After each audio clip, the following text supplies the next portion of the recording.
The IPFW women's basketball team has played competitive basketball since Christmas, splitting a pair of games at Iowa State University and then dropping a tough 9-point decision to Northern Illinois last Wednesday night. Tonight, they hope to get back on the winning track as they get ready to entertain the Highlanders of Radford University out of Virginia. Hi again, everybody. I'm Mike Maas. Welcome once again to IPFW women's basketball here on College 56 Sports. I'm joined as always by Dave Scouten and Doc. Since Chris Paul took over 4 games ago, the Dons have put out an effort on the floor. They've been working really, really hard, Mike, and it looks like they're going to be able to be competitive in almost any game they enter tonight. One of their leaders the last 3 games has been sophomore Jana Lewis-Carlisle, who scored over 20 points in each of the last 3 games. They're going up against a team tonight that's got 3 players averaging double figures. Yeah, 2 of their starters, a center and a point guard, each average about 12. So that balances out Joanna's 20-something. Coaches both told us before the game they're going to put the pedal to the metal, so keys to the game tonight, Doc. Well, just fasten your seatbelt and hang on. Here we go. These 2 teams played last year in Virginia. The Dons lost 78-69. They're out for revenge tonight. Stay tuned. Starting lineups and the opening tip are just ahead right here on College 56 Sports. That book was all right. You know, if she continues to spill product at a rate of 3 per hour, unit cost, say 60 cents. Factor in breakage, downtime, lost sales, you're looking at $2,400 a month.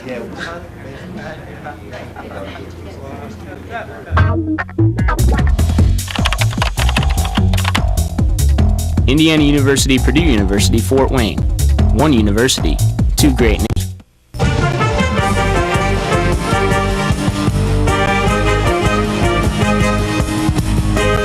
Did you know IPFW has its very own pep band? The Stomp Band is looking for more members and we want you to join. IPFW students even receive a credit for their participation. Perfection is not required, just enthusiasm and a desire to share your school spirit. Check out our website for more information. Don't just play, stomp.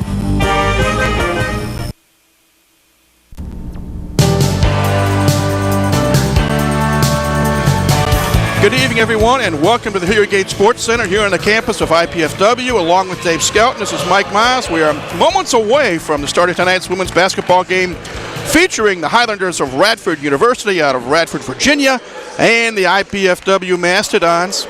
Starting lineups just being introduced to the crowd here, and we'll try to give them to you real quickly. As you see, Radford in their visiting blue uniforms with red and white trim. Radford with a record of 5-6. We'll have Siobhan Earp, a 5'10 junior from Hampton, Virginia. Serena White, a 5'9 sophomore from Durham, North Carolina. Corey Fertitta is a 6'1 sophomore from Roanoke, Virginia. Jeanette Walker is a 5'8 freshman from Columbia, South Carolina. And Sarah Stevens is a 6'1 junior from Hampton, Virginia. The head coach at Radford in her 4th year is Jerry Porter. For IPFW, they'll be wearing their home gray uniforms with blue numbers, blue trim tonight. They're going to a little bit of a different starting lineup. 3-guard offense. Ashley Johnson, the junior from Kokomo, Indiana. Jana Lewis-Carlisle, sophomore from Lexington, Kentucky. Jenny Green, senior from Lansing, Michigan. Starla Williams, a 6'2 junior from Lindenhurst, Illinois. And Nan Moore, number 23, a 5'8 freshman out of Detroit. Again, 3-guard offense. The Dons, coached by interim head coach Chris Paul, has a record of 1-3 since taking over from Bruce Patterson. The Dons have an overall record of 2-10. And Doc, again, both head coaches talked to us before the game. They both want to put pressure on the opposition. As you see a look at Jerry Porter, they're in their 4th year with Radford. And as you said, put on the track shoes, we could see some running. It'll be interesting to see whether there are very many 3-point shots put up, for example. And with only 1 senior in either lineup, it's going to be a go-go game. The tap is controlled by Radford, and very quickly it come down the floor, and ball is knocked out of bounds, and they're going to say it belongs to Radford. Again, Radford going from right to left, wearing the blue uniforms, white trim, red trim. They will inbound it underneath their own basket. That is Serena White, number 14, putting it into play. Looks like IPFW is in a man-to-man to start out. Doc and Jana Lewis-Carlisle with the steal. JLC, coast to coast, off the glass and in. The Dons lead 2-0. Defensive pressure, good push the ball right on up and took it in for the layup. Nice job, right? Here come the Highlanders. Again, they come in with a record of 5-6. 3-point shot by Siobhan Earp is off the mark. Nan Moore feeds it to Jenny Green. Off the glass, no good.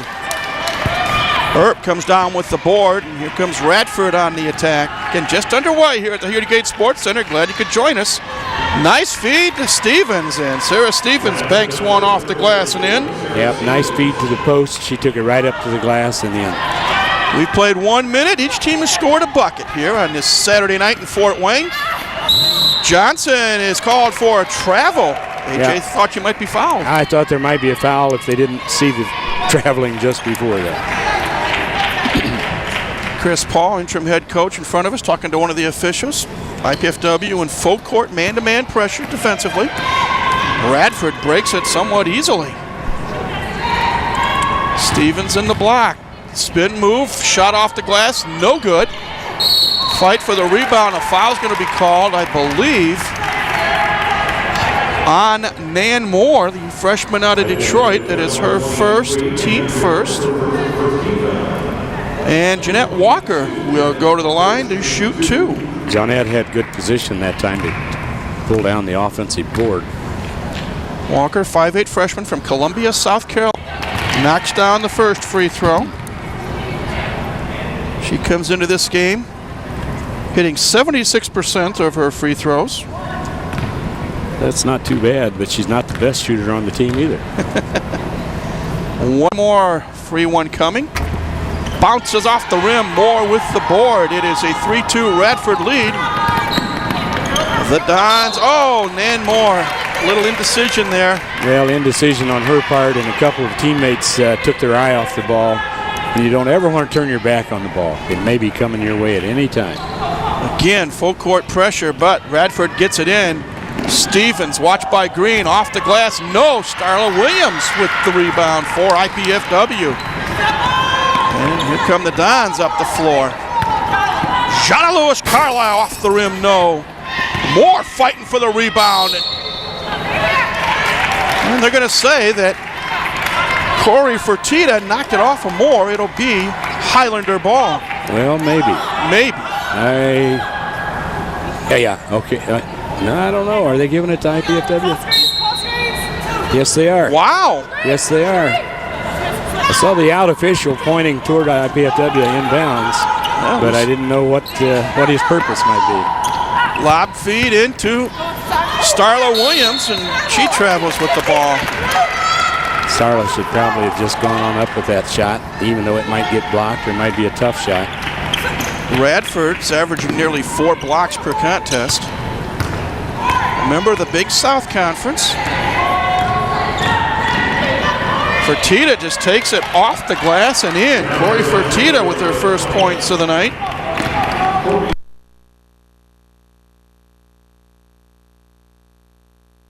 And it is a 5-2 Highlander lead. And Moore ties it up with a tray. A freshman with their first points of the night. Pressure on the defense, full court by the Dons. The numbers 3 dueling each other. Siobhan Earp for Radford, Ashley Johnson for IPFW.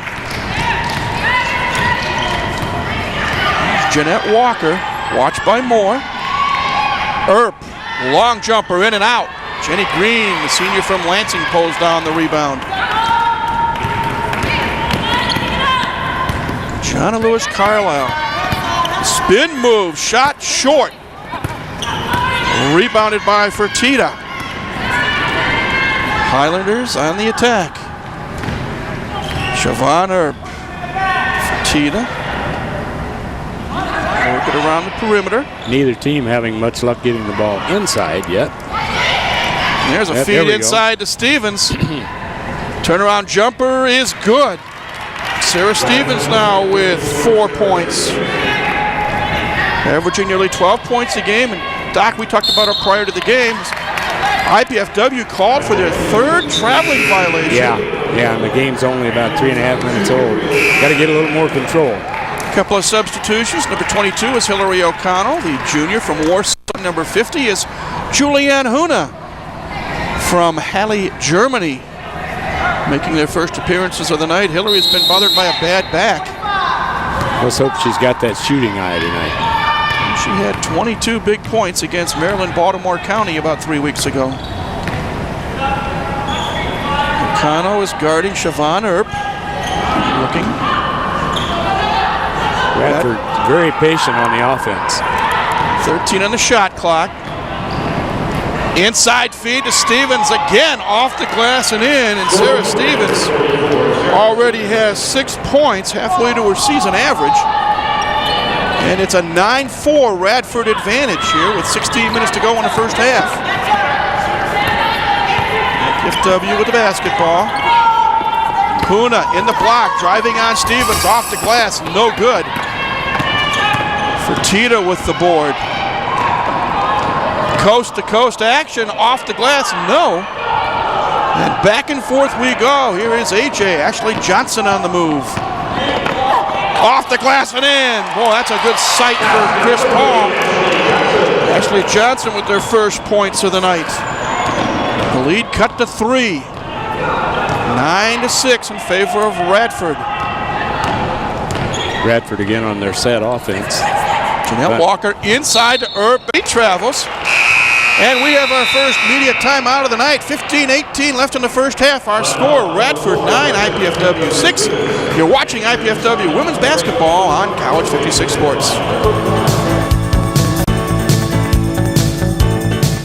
Do you have everything you need? Paper, pencils? We only ask that you do your best. I made you a snack.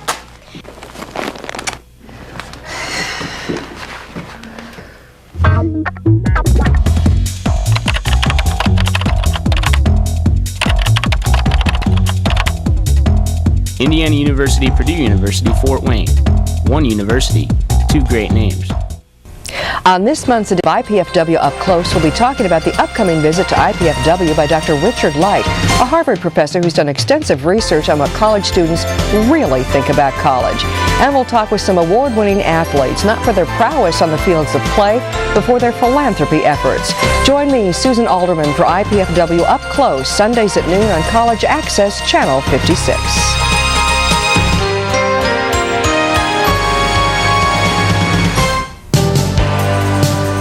Welcome back, everybody, to the Hilliard Gate Sports Center here at IPFW, along with Dave Scout. And this is Mike Mize. 15-18 left in the first half. And Doc, Radford and IPFW going up and down the floor so far. It's a 9-6 ball game. Yeah, the 9-6 isn't a lot of scoring, but there haven't been a lot of shots taken either. There have been probably more turnovers than either team would be happy with at this point. Radford 4 of 9 from the floor for 44%. IPFW 3 of 7 for 43%.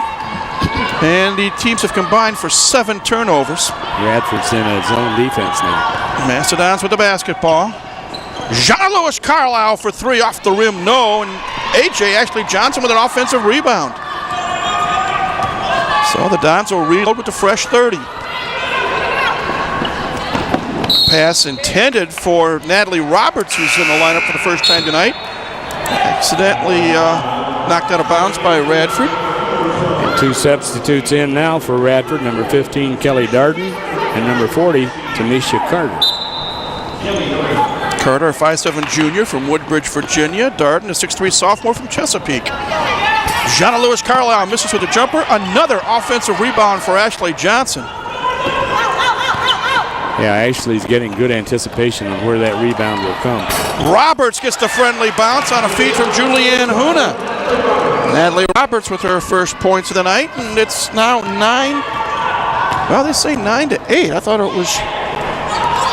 Must have been a 2-pointer by Nan Moore. Yes, it was. That was an early one. I thought was a 3-pointer also. Radford, 3-point shot on the way and in by Tamisha Carter. So it didn't take her long to come in off the bench and pop a 3. It is 12-8, our corrected score. Dons down by 4. Jana Lewis Carlisle loads up from long range and misses. And a 30-second timeout called now by Radford coach Jerry Porter. And there you see Coach Porter. Again, she's in her 4th year at Radford, has a career record at the school of 36-48 starting the year. They were 12-16 last year. And as you mentioned earlier, Doc, they're a member of the Big South Conference, and IPFW has played one other Big South school earlier this year, and that was Winthrop University. There you see Chris Paul along with Alan Buck. Charity Middleton, and the newest member of the IPFW coaching staff is Katie Jackson, the former Northside and IPFW product. Some of you may have known her as Katie Bruning. Now back to the action. Radford will inbound it. IPFW in a full court pressure defense, but the Highlanders get it up over midcourt.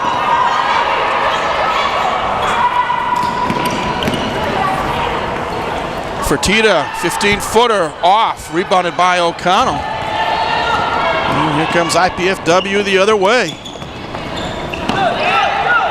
Radford staying in the zone defense. But they stretch it. Natalie Roberts, turnaround jumper, no good. Huna with the offensive glass. It's good to see IPFW get the offensive rebounds. Jenna Lewis Carlisle missed the tray. Radford with the rebound. Walker coast to coast off the glass, gets a friendly roll and knocks it home. Jeanette Walker now has 3 points. She used every bit of the rim, as they say. And it's a 14-8 Radford lead. Just under 13 minutes to go here in the first half. Quickly played first half thus far. Natalie Roberts, spin move, shot up, no good, but Natalie is hacked and she'll go to the line to shoot 2. And let's see who they call the foul on. 22. It is Jeanette Walker, and it's her first, the team first on Radford. Comes with 12:52 left here in the first half.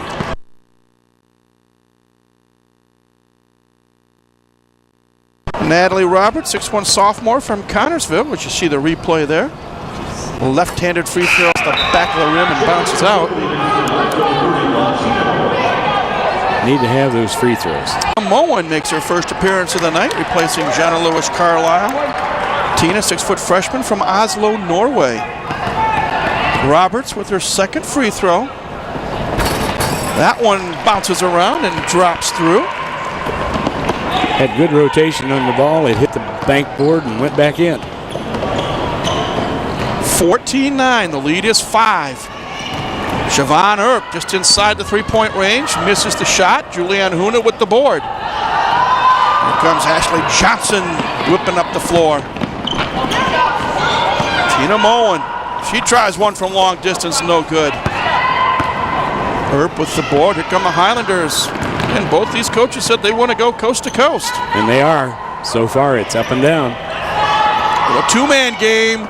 Shot missed. And that shot was missed, I believe, by Kelly Darden. Here comes IPFW. Trailing by 5 as we near the 12-minute mark here in the first half. Julianne Huna. Hillary. And you can see she's hurting with the back, Doc. Tina Moen knocks in a nice little short jumper. Need to have more of that, where you get that ball in and get that short jumper and go with it. The lead is down to 3, but back comes Radford. Oh, a bunny missed by Darden. And they're going to call foul on Radford, I believe. They're going to call Corey Fertitta for the infraction. And we've got another timeout on the floor. 11:41 left until halftime. It is Radford 14, IPFW 11. You're watching IPFW Women's Basketball on College 56 Sports. Are you in there?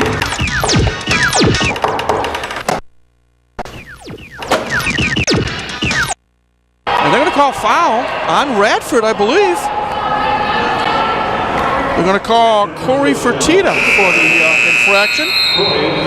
And we've got another timeout on the floor. 11:41 left until halftime. It is Radford 14, IPFW 11. You're watching IPFW Women's Basketball on College 56 Sports. Are you in there?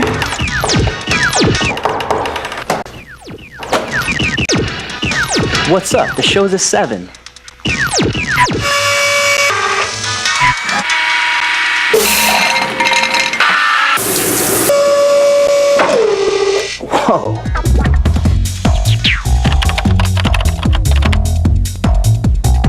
University, Purdue University, Fort Wayne. One university, two great names.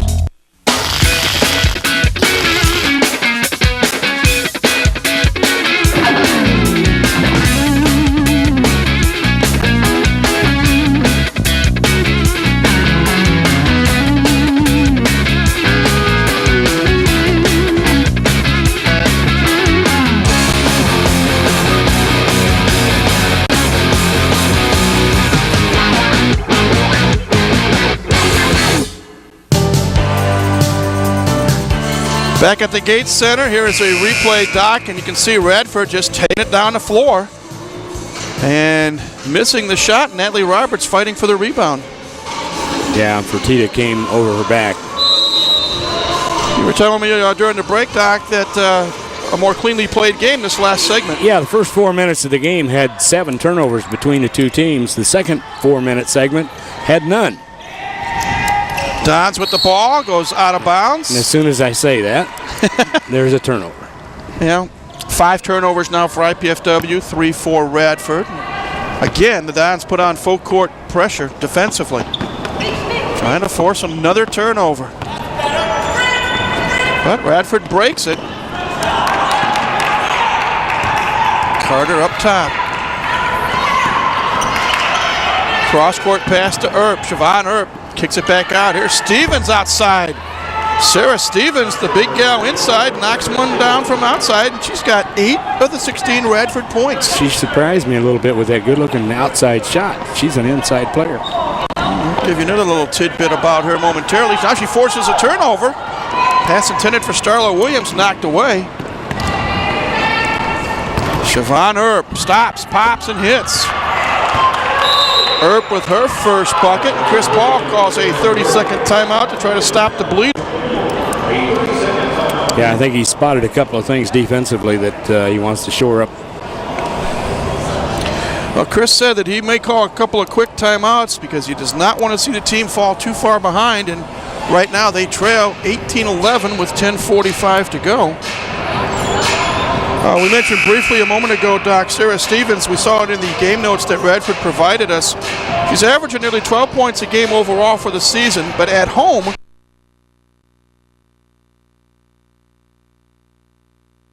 she's averaging just over 7 points a game and shooting 37% from the floor.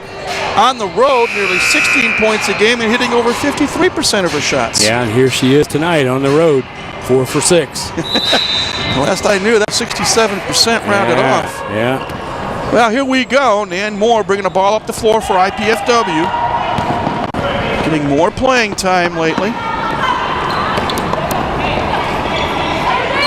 17 seconds on the shot clock. Moore wants to drive on Carter. Stops, pops, hits the back of the rim. No. The rebound is pulled off by Stevens. Now IPFW winning the battle of the boards 12-9. IPFW has fallen back into a zone defense now. Earp for 3. Yes. I'll be darned. That barely got over the front edge of the rim. Siobhan Earp now with a pair of 3-point field goals. I take that back. It's a 2 and a 3. But it's a 10-point Highlander lead at 21-11. And Radford now is back playing man-to-man defense. So both teams mixing up the defensive end. And Moore's going to try a 3-point shot, and it's blocked by Kelly Darden. And she almost lost it out of bounds. Of course, Kelly Darden is 6'3", and Nan Moore is 5'8". Height advantage, Radford. Yeah, she has a little advantage there. White from downtown, off the rim, no. O'Connell with the board. Here come the Dons running up the floor. Hillary has yet to take her first shot. We said she's been bothered by a bad back. Did not play at Northern Illinois Wednesday night. Huna baseline jumper is good. All right, we need to see a little bit more of that inside play. First points of the night for Julianne Huna, and it's an 8-point deficit. IPFW trails with just under 9 minutes to go here in this quickly played first half. Stevens, 18-footer off the back of the rim, no. She came out and shot that one awfully quick. Almost don't need a shot clock tonight, Doc. These teams are just going back and forth. Bruins trail by 8. Here's a steal by Serena White.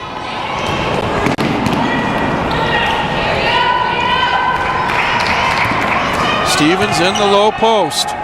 Walks and gets away with it. Pull-up jumper, no good. Darden has it knocked out of her hands, picked up by Huna. Good play, Nan Moore knocking the ball out of the hands. Mona off the glass, no, but she is fouled and she'll shoot a couple of free throws. Nice move. She took the opening and went right to the hoop. We're going to call a foul on Kelly Darden, her first. That is the team's third for Radford. Only the fourth foul called in the game. And there you see a good replay. Boy, it's nice to have the replays tonight. Thank you, Bernie Lohmiller. Tina Moen, the freshman from Oslo, Norway, at the stripe. And knocks down the first free throw. 3 new players in the lineup for IPFW and 2 for Radford. They've all been in the game before, so let's take a look. Fresh legs. You've got Huna. You've got Kelly Boyd, the senior from North Judson. You've got John Lewis Carlisle, Ashley Johnson, and Tina Moen trying to get her second straight free throw, and she does. So Moen with 4 points, and the lead's cut to 6, 21-15 with 8:10 to go here in the first half. Jeanette Walker watched by Johnson. Lob pass for Stevens, battling against Boyd. Left-hand shot, no good, but they're going to call Kelly Boyd for the foul. There's a nice move across the lane. She went up with the left hand, drew the foul. First on Kelly, only the second on IPFW, and another timeout on the floor. 7:58 to go here in the first half. Our score, Highlanders 21, Mastodons 15. We hope you're enjoying IPFW women's basketball on College 56 Sports. Mom, Dad, you know we love kids, and I've made a decision that will totally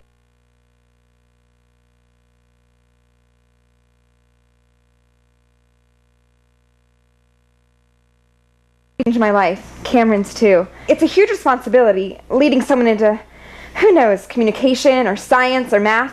That's what life's all about, right? Learning so you can pass on knowledge to younger minds. Dad, Mom, I want to be a teacher.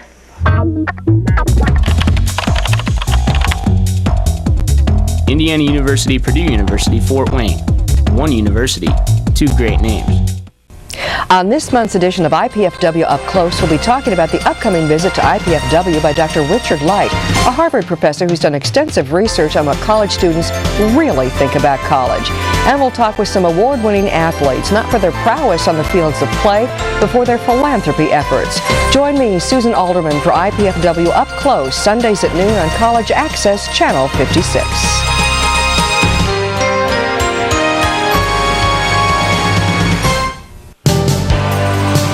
Back at the Gates Center, Dave Scout and Mike Maz, and there you see Sarah Stevens getting fouled by Kelly Boyd as she went up for the shot.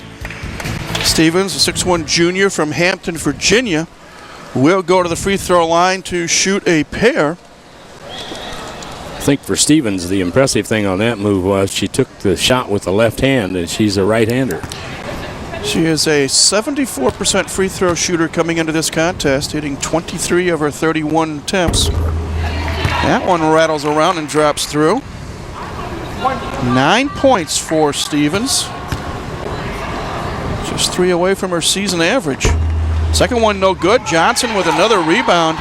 Ashley Johnson now with 4 boards here tonight, and 2 of them are of the offensive variety. And Radford now drops back into their zone defense, a trapping zone. Moen, double team, falls down, looks for help. And the Dons, I think, get a break.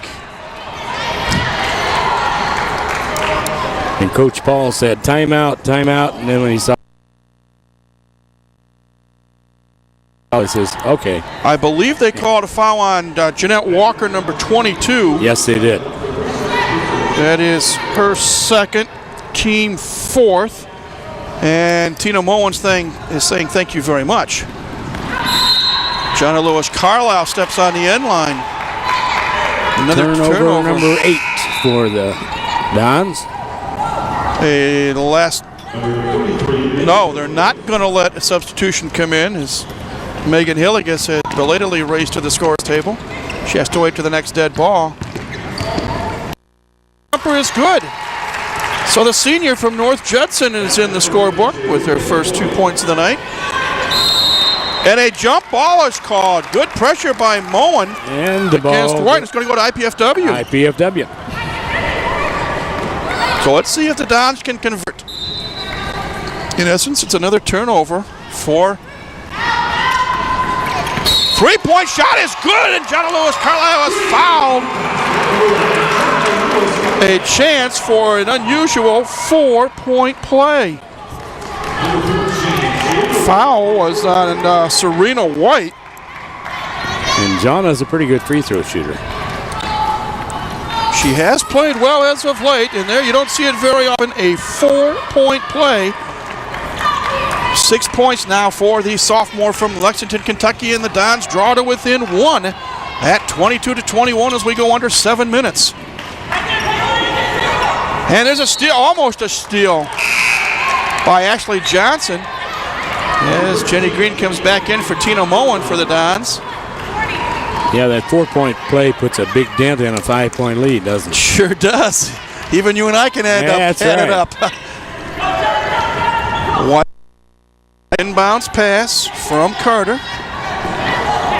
Inside feed and another traveling call. Boy, that is the choice of call for the officials tonight. Realistically, I believe it's at least 6 or 7 traveling calls. I think you're right. Out of the combined 13 turnovers. So here come the Dons with a chance to retake the lead. Jonna Lewis Carlisle short on the jumper. Johnson with another offensive board. Boyd. Nice little stretch to the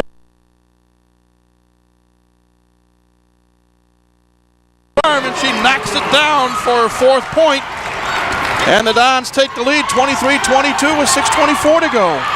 This is probably the biggest lineup IPFW has played for a while, with Jenny Green in at 6 foot, 6'5", 6'3".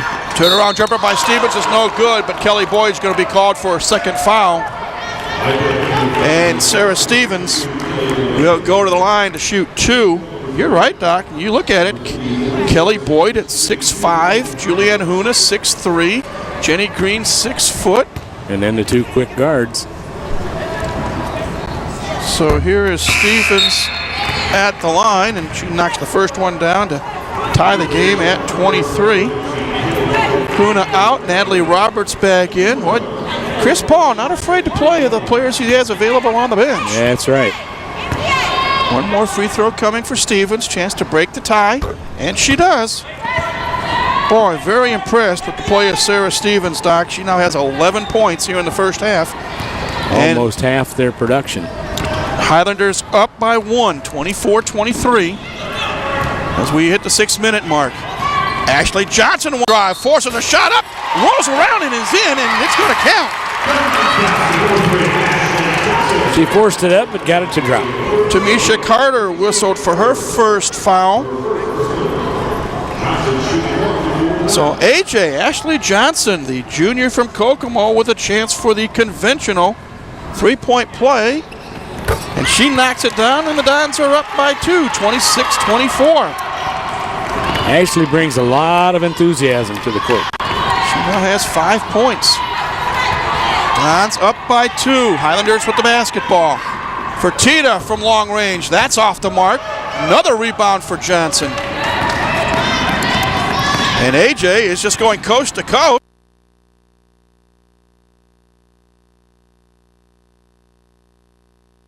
Pops and hits.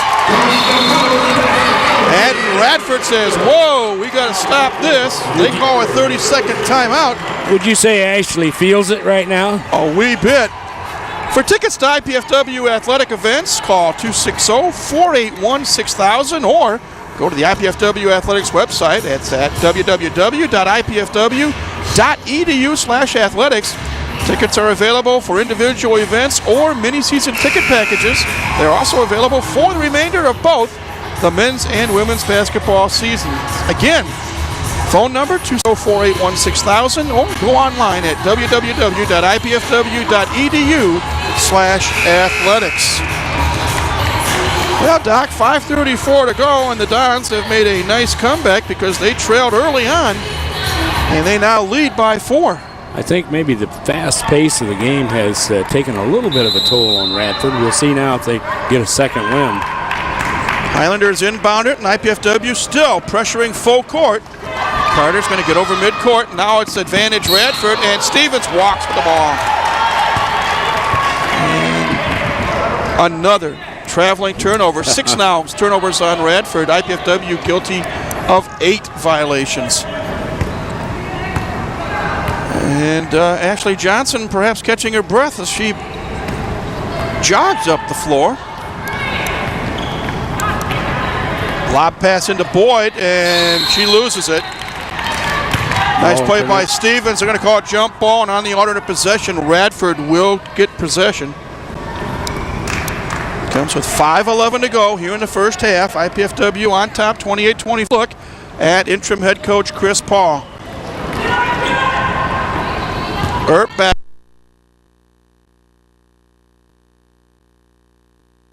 on the floor for Radford. Fertitta looking for Stevens down low, can't find her. Guess what, Doc? A travel call. I'll be darned. We got one. Turnover number 7 on Radford. Comes with 4:59 to go here in the first half. IPFW with the ball, trying to extend their lead from 4 at 28-24. Jenny Green, watched by Fertitta. Lob pass inside to Roberts. Left-handed shot is good. Nice entry pass by Jenny. She looked for that inside move and got it. Natalie Roberts now with 5 points. The lead is up to 6 as the ball is knocked out of bounds by IPFW. Sharina White back on the floor for Radford, replacing Sarah Stevens, who checks out with 11 first-half points. Siobhan Earpa inbound it for the Highlanders.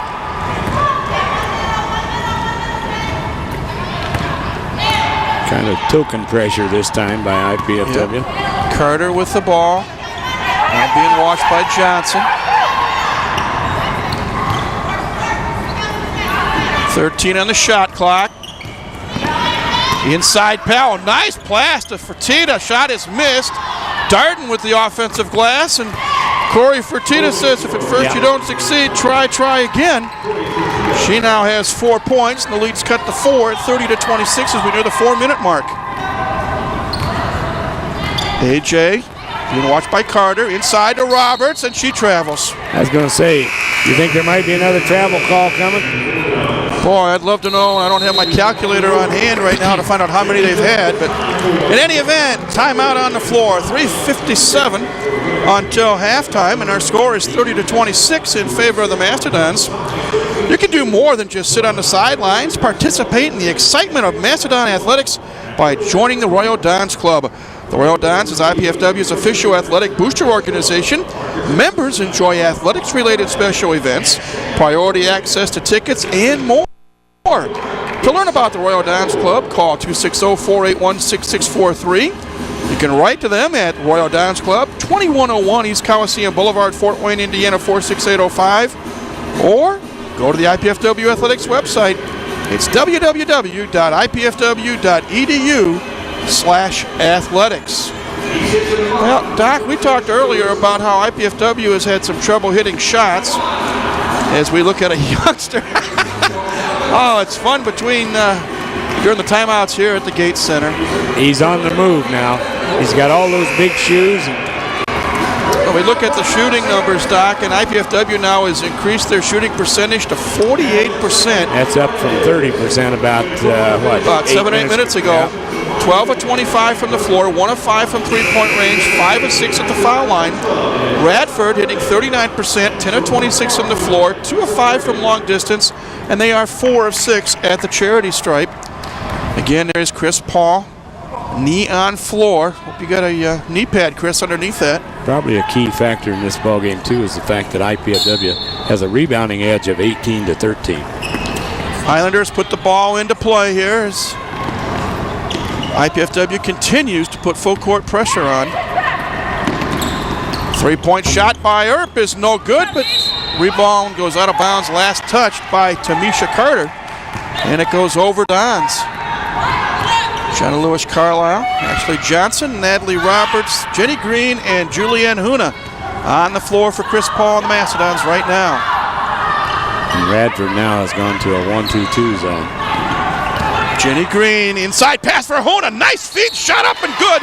And Julianne is fouled. And she's got a chance for a three-point play. That's two excellent passes that Jenny Green has made. Entry pass in underneath and gotten IPFW an easy bucket. This time a free throw opportunity to go with it. And there you see Huna waited, got control of the ball, put it up and in, got hacked. Missed the free throw, but the Dons are up by 6 with 3:21 to go. Carter up top. Looking for somebody to move underneath. 10 in the shot clock. Darden. Ball. Oh, they're going to call a foul on Natalie Roberts, and some people thought she might have had all ball, but I think her hip got in the way, Doc. Might have been. Yeah. Pretty hard to make a block like that. Natalie charged with her first personal. That is just the 4th team foul on IPFW here in the first half, as you see the replay. Now they might have got her right there on the right hand, her right hand hitting Darden's right arm. Here, I think we'll see it coming up. Oh, got the elbow. Got the elbow, I think. Yeah. So Kelly Darden gets the free throws, knocks them both down. Stevens back on the floor. Darden now with her first 2 points.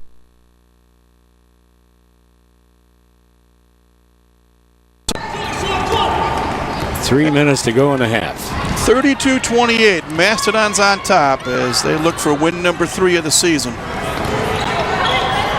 Jenna Lewis Carlisle into Roberts, and she, guess what? Yeah, was that a travel call? Boy, something with the twirling of the arms. There you go. Turnover number 11.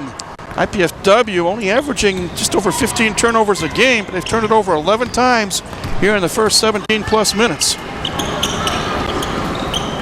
So the Highlanders with a chance to get closer.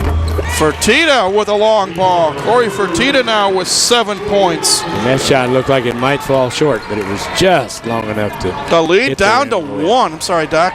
32-31, 2:20 to go. Jenny Green, cross-court pass. Long ball. Jenna Lewis Carlisle is perfect. Second tray for the sophomore. And it's a 4-point Mastodon lead as we near the 2-minute mark here in the first half. IPFW, except for a short stretch, has played man-to-man defense and played it pretty effectively. Serena White from downtown, in and out. No. Fight for the rebound, and Fertitta with an offensive board. Radford will reload. Here's Fertitta, watched by Roberts. Double teamed. Huna going for the steal. Stevens instead is going to get charged with an offensive foul, her first. Sarah not very happy. It's the 7th team foul. Yeah, we'll take that call. 1:39 left till intermission. Dons with a 35-31 lead and the basketball. Ashley Johnson, Hillary O'Connell, Jenna Lewis Carlisle, Jenny Green, and Julianne Huna on the floor. Huna in the low post. Spin move, and she is pushed. Sugar is going to get charged with an offensive foul, her first. Sarah not very happy. It's the 7th team foul. Yeah, we'll take that call. 1:39 left till intermission. Dons with a 35-31 lead and the basketball. Ashley Johnson, Hillary O'Connell, Jenna Lewis Carlisle, Jenny Green, and Julianne Huna on the floor. Huna in the low post. Spin move, and she is pushed. She'll go to the line. Or they're going to call offensive foul? Oh, I'll be darned. Wow. Well, they said she hooked and used that off arm, and I guess we couldn't see that from here. Julianne's first, team 5th. So here comes Radford trying to cut into a 4-point deficit. Earp with the ball. Driving. Fertitta, another 3-point attempt. That's 2:20 to go. Jenny Green, cross-court pass. Long ball, Jenna Lewis Carlisle is perfect. Second tray for the sophomore. And it's a 4-point Mastodon lead as we near the 2-minute mark here in the first half. IPFW, except for a short stretch, has played man-to-man defense and played it pretty effectively. Serena White from downtown, in and out, no. Fight for the rebound, and Fertitta with an offensive board. Radford will reload. Here's Fertitta, watched by Roberts. Double teamed. Huna going for the steal. Stevens instead is going to get charged with an offensive foul, her first. Sarah not very happy. It's the 7th team foul. Yeah, we'll take that call. 1:39 left till intermission. Dons with a 35-31 lead and the basketball. Ashley Johnson, Hillary O'Connell, Jenna Lewis Carlisle, Jenny Green, and Julianne Huna on the floor. Huna in the low post, spin move, and she is pushed. She'll go to the, or they're going to call offensive foul? Oh, I'll be darned. Wow. Well, they said she hooked and used that off arm, and I guess we couldn't see that from here. Julianne's first, team 5th. So here comes Radford trying to cut into a 4-point deficit. Earp with the ball. Drop. Fertitta, another 3-point.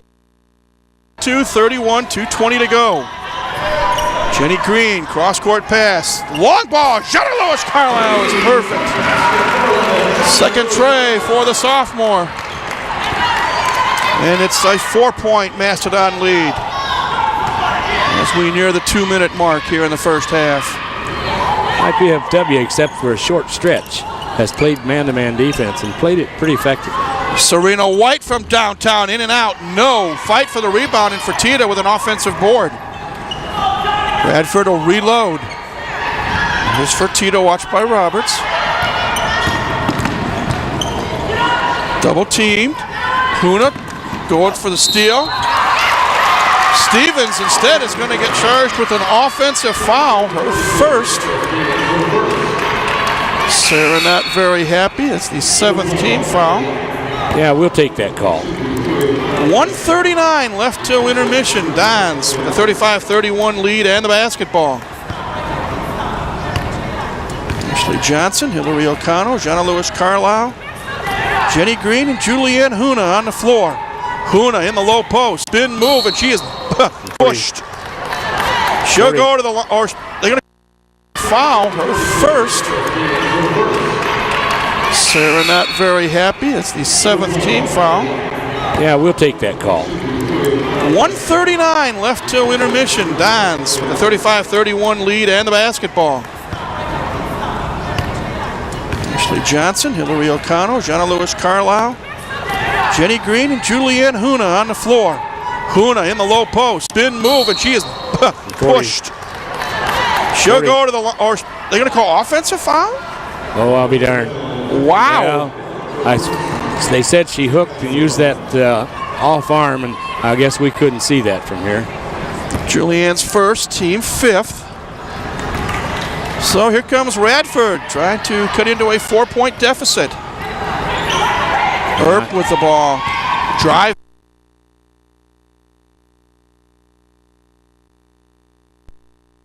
Lead down to 1. I'm sorry, Doc. 32-31, 2:20 to go. Jenny Green, cross-court pass. Long ball, Jenna Lewis Carlisle is perfect. Second tray for the sophomore. And it's a 4-point Mastodon lead as we near the 2-minute mark here in the first half. IPFW, except for a short stretch, has played man-to-man defense and played it pretty effectively. Serena White from downtown, in and out, no. Fight for the rebound, and Fertitta with an offensive board. Radford will reload. Here's Fertitta, watched by Roberts. Double teamed. Huna going for the steal. Stevens instead is going to get charged with an offensive foul, her first. Sarah not very happy. It's the 7th team foul. Yeah, we'll take that call. 1:39 left till intermission. Dons with a 35-31 lead and the basketball. Ashley Johnson, Hillary O'Connell, Jonna Lewis Carlisle, Jenny Green, and Julianne Huna on the floor. Huna in the low post. Spin move, and she is... Stevens instead is going to get charged with an offensive foul, her first. Sarah not very happy. It's the 7th team foul.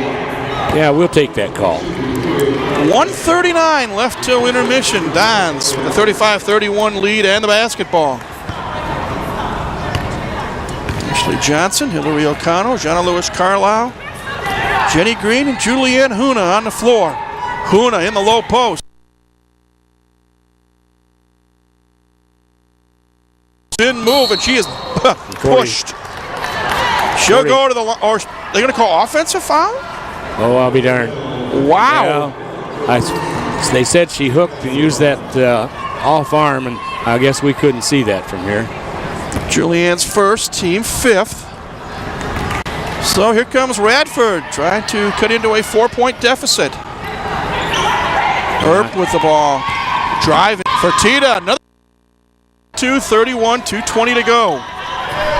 Jenny Green, cross-court pass. Long ball. Jonna Lewis Carlisle is perfect. Second tray for the sophomore. And it's a 4-point Mastodon lead as we near the 2-minute mark here in the first half. IPFW, except for a short stretch, has played man-to-man defense and played it pretty effectively. Serena White from downtown, in and out. No. Fight for the rebound, and Fertitta with an offensive board. Radford will reload. Here's Fertitta, watched by Roberts. Double teamed. Huna going for the steal. Stevens instead is going to get charged with an offensive foul, her first. Sarah not very happy. It's the 7th team foul. Yeah, we'll take that call. 1:39 left till intermission. Dons with a 35-31 lead and the basketball. Ashley Johnson, Hillary O'Connell, Jonna Lewis Carlisle, Jenny Green, and Julianne Huna on the floor. Huna in the low post. Spin move, and she is pushed. She'll go to the line. Or they're going to call offensive foul? Oh, I'll be darned. Wow. Well, they said she hooked and used that off arm, and I guess we couldn't see that from here. Julianne's first, team 5th. So here comes Radford trying to cut into a 4-point deficit. Earp with the ball. Driving for Tita. Another 2:31, 2:20 to go. Jenny Green, cross-court pass. Long ball. Jonna Lewis Carlisle is perfect. Second tray for the sophomore. And it's a 4-point Mastodon lead as we near the 2-minute mark here in the first half. IPFW, except for a short stretch, has played man-to-man defense and played it pretty effectively. Serena White from downtown, in and out. No. Fight for the rebound, and Fertitta with an offensive board. Radford will reload. Here's Fertitta, watched by Roberts. Double teamed. Huna going for the steal. Stevens instead is going to get charged with an offensive foul, her first. Sarah not very happy. It's the 7th team foul. Yeah, we'll take that call. 1:39 left till intermission. Dons with a 35-31 lead and the basketball. Ashley Johnson, Hillary O'Connell, Jonna Lewis Carlisle, Jenny Green, and Julianne Huna on the floor. Huna in the low post.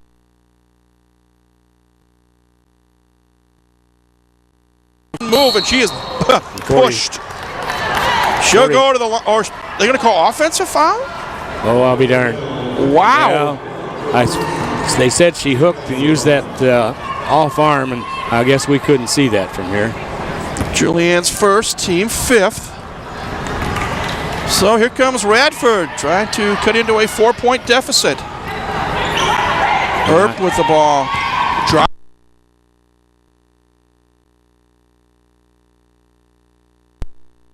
Lead down to 1. I'm sorry, Doc. 32-31, 2:20 to go. Jenny Green, cross-court pass. Long ball. Jenna Lewis Carlisle is perfect. Second tray for the sophomore. And it's a 4-point Mastodon lead as we near the 2-minute mark here in the first half.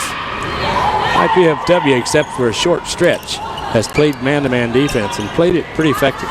Serena White from downtown, in and out. No. Fight for the rebound, and Fertitta with an offensive board. Radford will reload. Here's Fertitta, watched by Roberts. Double teamed. Huna going for the steal. Stevens instead is going to get charged with an offensive foul, her first. Sarah not very happy. It's the 7th team foul. Yeah, we'll take that call. 1:39 left till intermission. Dons with a 35-31 lead and the basketball. Ashley Johnson, Hillary O'Connell, Jenna Lewis Carlisle, Jenny Green, and Julianne Huna on the floor. Huna in the low post. Spin move, and she is pushed. She'll go to the line, or they're going to call offense. Foul, her first. Sarah not very happy. It's the 7th team foul. Yeah, we'll take that call. 1:39 left till intermission. Dons with a 35-31 lead and the basketball. Ashley Johnson, Hillary O'Connell, Jenna Lewis Carlisle, Jenny Green, and Julianne Huna on the floor. Huna in the low post. Spin move, and she is pushed. She'll go to the line, or they're going to call offensive foul? Oh, I'll be darned. Wow. Well, they said she hooked and used that off arm, and I guess we couldn't see that from here. Julianne's first, team 5th.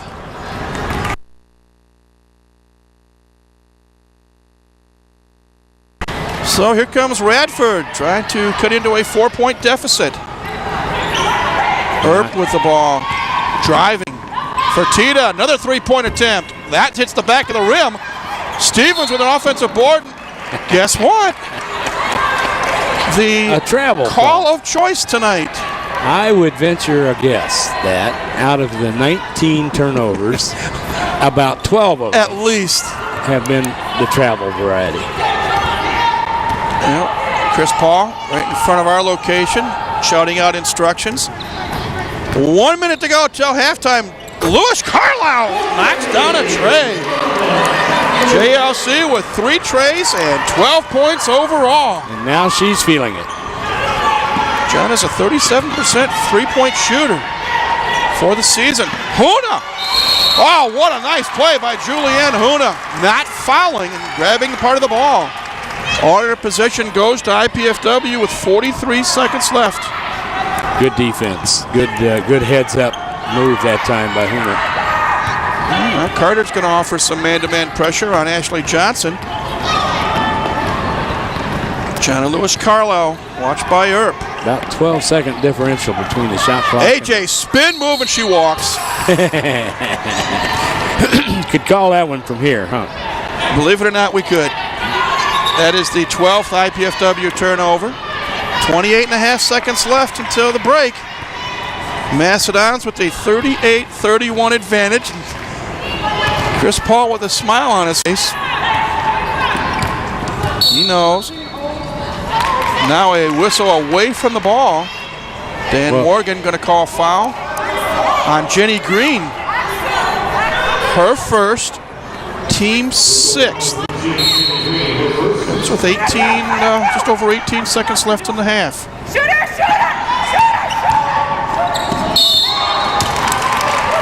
Would you like to make a wager, Mr. Skelton? What that call was? Let's see. Maybe a travel. Boy, if you had some money and you want to go to Vegas and 10 turnovers now for the Highlanders.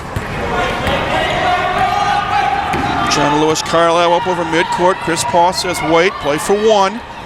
Shake and bake time for JLC. Long range shot. No. Huna with the offensive board.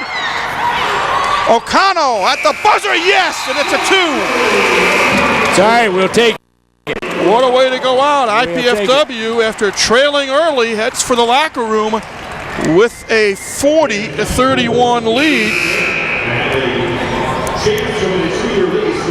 So they're just waiting. They had not put, there it is. They wanted to make sure it was a 2 rather than a 3. 40-31, Dons at the break. We'll take a break for a moment and come back and talk about this first 20 minutes of action. You're watching IPFW Women's Basketball on College 56 Sports.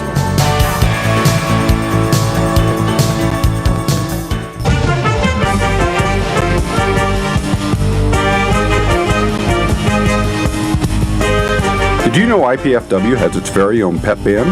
The Stomp Band is looking for more members and we want you to join. IP students even receive a credit for their participation. Pizza!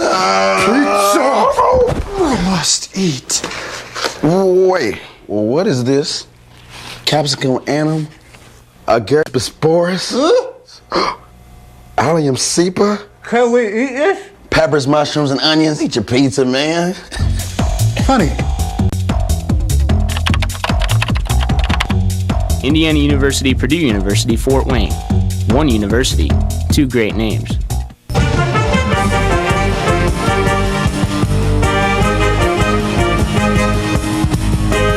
Did you know IPFW has its very own pep band? The Stomp Band is looking for more members and we want you to join. IPFW students even receive a credit for their participation. Perfection is not required, just enthusiasm and a desire to share your school spirit. Check out our website for more information.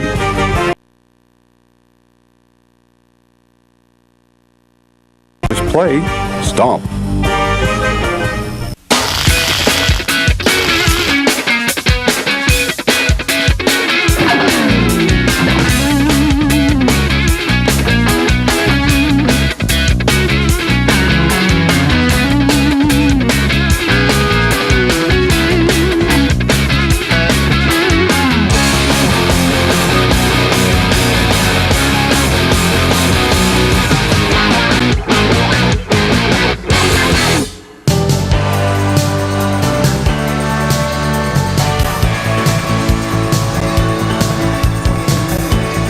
Welcome back, everybody, to the Hilliard Gate Sports Center here on the campus of IPFW. The good-looking guy on your left in the blue shirt is Dave Skelton. The not-so-good-looking guy on the right is yours truly, Mike Miles. And Doc, IPFW started out slow. Radford hit some good shots early, had a good lead, but the Dons roared back, and at the intermission they are up by 9, 40-31. Yeah, as we were looking at the stat sheet here just a little bit, with about 6.5 minutes to go, IPFW took its first lead, 23-22, and then really went on a roll and scored 17 points before the half was over. Well, they trailed by as many as 8. We've got some highlights to show you of the first half. There's the last shot of the half by Hillary O'Connell. Some inside feed. Natalie Roberts. I'm not sure if Radford realizes that Natalie is natural southpaw. Advantage Dons there. Nice feed there to Julianne Huna, and she got fouled as well. In fact, the interesting thing is, in this run by the Dons, everybody contributed. Jonna Lewis Carlisle from long range. And she had 3 3-pointers, and then she drives. Banks one off the glass and in. And again, the Dons, after trailing by as many as 8 at 21-13 with just over 8 minutes to go in the first half, come back, and they now lead by a score of 40-31. Briefly, Doc, before we go to our next break, what's the biggest thing that impressed you the most in the first half? Well, I was just looking at the timing of things when we were down early and we're shooting about 30%. Then for the next 2/3 of the half, we really picked up the shooting and ended up with a 53% shooting for the half. One other thing, looking at the stats that I really, really like, is that out of 16 field goals by the Dons, there are 10 assists. And that means they're working with each other. Again, our halftime score is 40-31 in favor of IPFW. We'll take another break, and then we'll give you some more numbers to talk about. Again, we hope you're enjoying this edition of IPFW Women's Basketball, and you're watching it on College 56 Sports.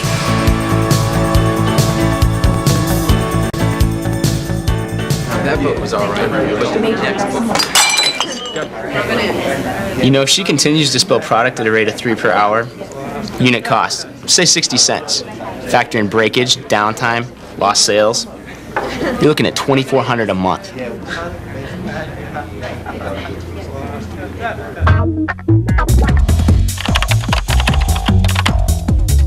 Indiana University, Purdue University, Fort Wayne. One university, two great names. Oh, yes, to the 40, to the 50, to the 40 of Dedham. He's going down the sideline, and it's up. If legislation being considered now in the U.S. Congress passes, you won't see your local team or your government or local events and news on this TV channel. Telecom giants want to end the funding source for this and other local channels. And with such action, end your rights to watch or produce local programming. Don't let local access become won't see TV. Go to SaveMyFreeSpeech.net or AllianceCM.org now and learn how you can help. Become informed and contact your representatives in Washington. The time for your action is now. Otherwise, this is all you'll see here soon.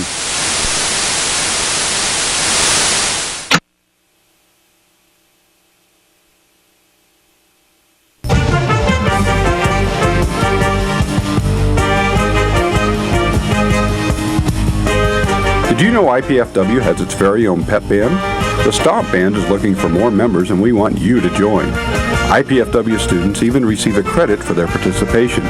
Perfection is not required, just enthusiasm and a desire to share your school spirit.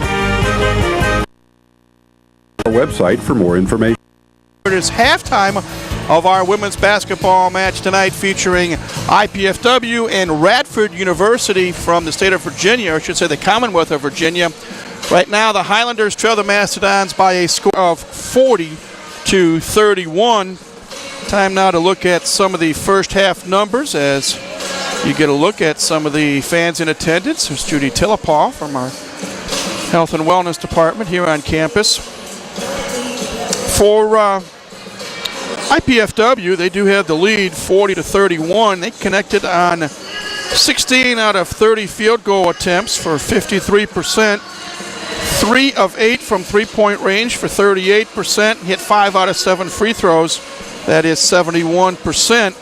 They were led in scoring by Jenna Lewis Carlisle, the sophomore from Henry Clay High School in Lexington, Kentucky. 4 out of 12 field goals, but 3 of those were three-pointers. There you see some of the other numbers. She had 12 points. Again, looking at the percentages, 3 of 8 for three-point range. The Dons also had 10 assists, 20 rebounds, and committed 12 turnovers. And other team numbers for Radford, they were 11 of 30 from the floor for 37%, 3 of 9 from three-point range for 33%, and they hit 6 out of 8 for 75%. Other Mastodon scoring, we mentioned Jenna Lewis Carlisle.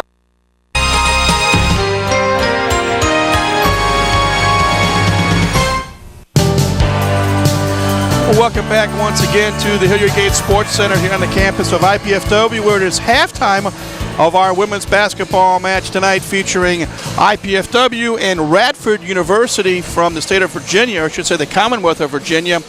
Right now the Highlanders trail the Mastodons by a score of 40-31.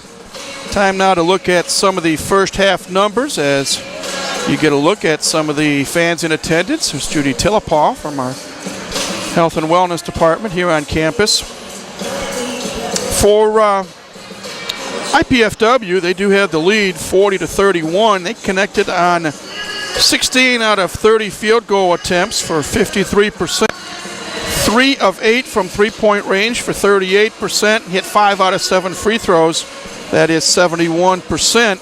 They were led in scoring by Jenna Lewis Carlisle, the sophomore from Henry Clay High School in Lexington, Kentucky. 4 out of 12 field goals, but 3 of those were three-pointers. There you see some of the other numbers.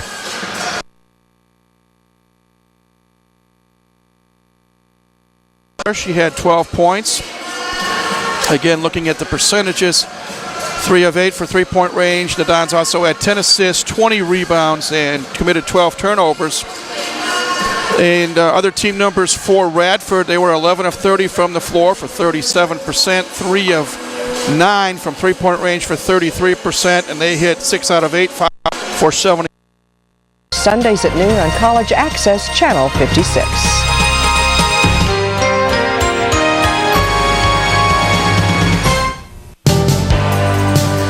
Welcome back once again to the Hilliard Gate Sports Center here on the campus of IPFW, where it is halftime of our women's basketball match tonight, featuring IPFW and Radford University from the state of Virginia, or I should say the Commonwealth of Virginia. Right now, the Highlanders trail the Mastodons by a score 40-31. Time now to look at some of the first half numbers as you get a look at some of the fans in attendance. There's Judy Tillapaw from our Health and Wellness Department here on campus. For IPFW, they do have the lead 40-31. They connected on 16 out of 30 field goal attempts for 53%. 3 of 8 from three-point range for 38%. Hit 5 out of 7 free throws. That is 71%. They were led in scoring by Johnny Lewis Carlisle, the sophomore from Henry Clay High School in Lexington, Kentucky. 4 out of 12 field goals, but 3 of those were three-pointers. There you see some of the other numbers.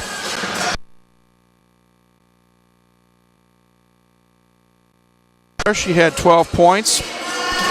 Again, looking at the percentages, 3 of 8 for three-point range. The Dons also had 10 assists, 20 rebounds, and committed 12 turnovers. And other team numbers for Radford, they were 11 of 30 from the floor for 37%, 3 of 9 from three-point range for 33%, and they hit 6 out of 8 fouls for 75%. Other Mastodons. Access Channel 56.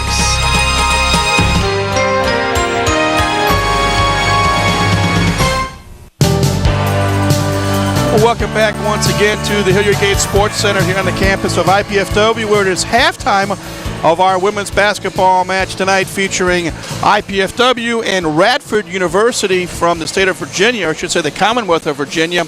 Right now, the Highlanders trail the Mastodons by a score of 40-31.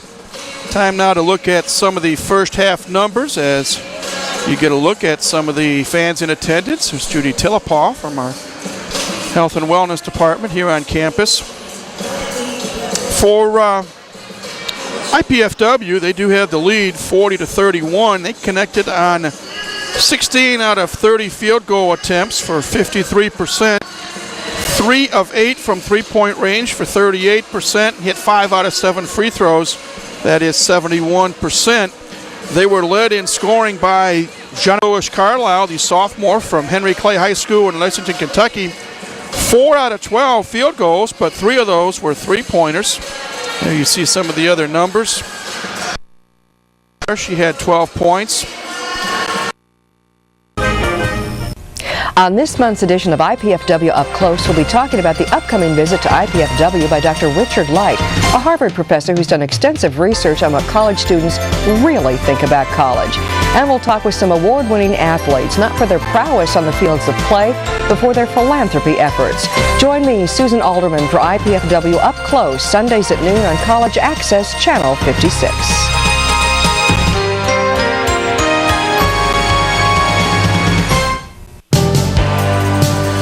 Welcome back once again to the Hilliard Gate Sports Center here on the campus of IPFW, where it is halftime of our women's basketball match tonight, featuring IPFW and Radford University from the state of Virginia, or I should say the Commonwealth of Virginia. Right now, the Highlanders trail the Mastodons by a score of 40-31. Time now to look at some of the first half numbers as you get a look at some of the fans in attendance. There's Judy Tillapaw from our Health and Wellness Department here on campus. For IPFW, they do have the lead 40-31. They connected on 16 out of 30 field goal attempts for 53%. 3 of 8 from three-point range for 38%. Hit 5 out of 7 free throws. That is 71%. They were led in scoring by Johnny Lewis Carlisle, the sophomore from Henry Clay High School in Lexington, Kentucky. 4 out of 12 field goals, but 3 of those were three-pointers. There you see some of the other numbers.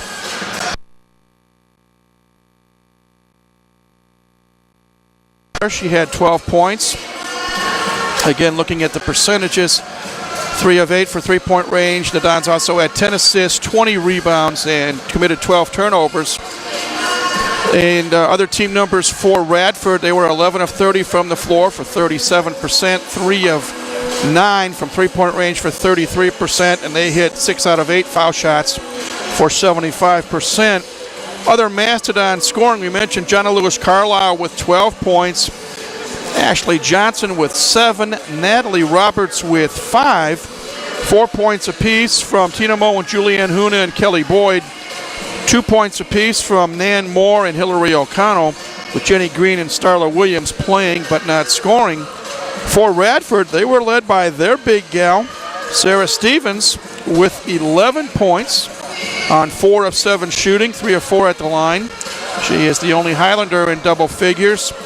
Corey Fertitta with 7 points. Siobhan Earp with 5. 3 points apiece from Jeanette Walker and Tamisha Carter. 2 points from Kelly Darden, with Serena White and Megan Hilligus playing but not scoring. Again, the rebounds advantage Mastodons 20-16, and they were led by Ashley Johnson with 6, Julianne Huna with 5. Radford, of their 16 rebounds, 6 were pulled down by Corey Fertitta and 4 by Kelly Darden. Doc and I talked about turnovers, and there were a lot of them. 12 by IPFW, 10 by Radford, and at least 2/3, if not 3/4 of them were traveling violations. Assists 10-6 in favor of the Dons. And Jenny Green and Julianne Huna, the big gals, with 3 assists apiece. AJ Ashley Johnson with 2. Of Radford's 6, 2 were from Serena White. And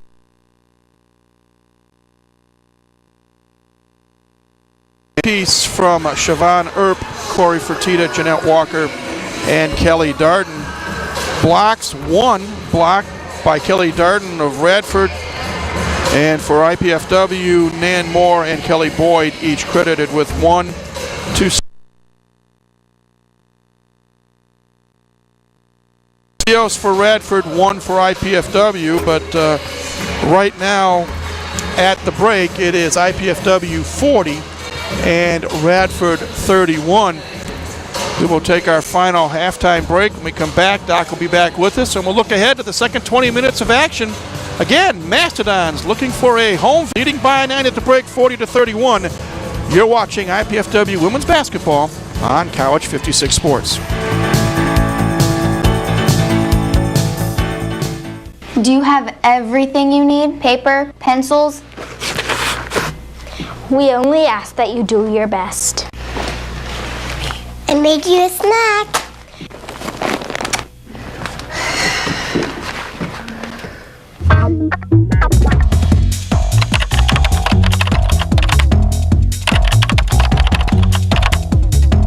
Indiana University, Purdue University, Fort Wayne. One university, 2 great names.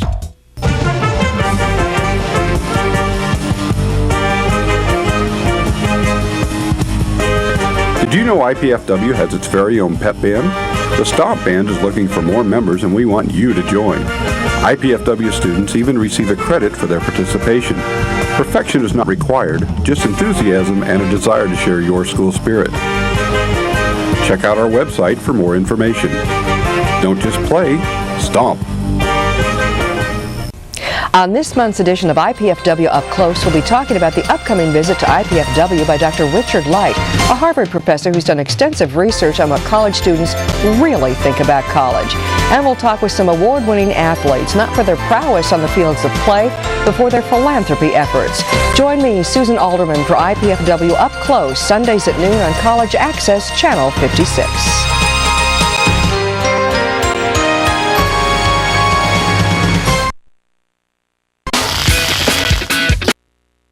They lead by 9 at the break. What do you foresee happening in the next 20 minutes of action? Mike, I think probably the rhythm that the Dons found in the last 10 or 12 minutes of the first half. They felt very comfortable with. Everybody was contributing to the flow of the game, both defensively and offensively. So I think we'll see that flow continue, and the Dons should be able to maintain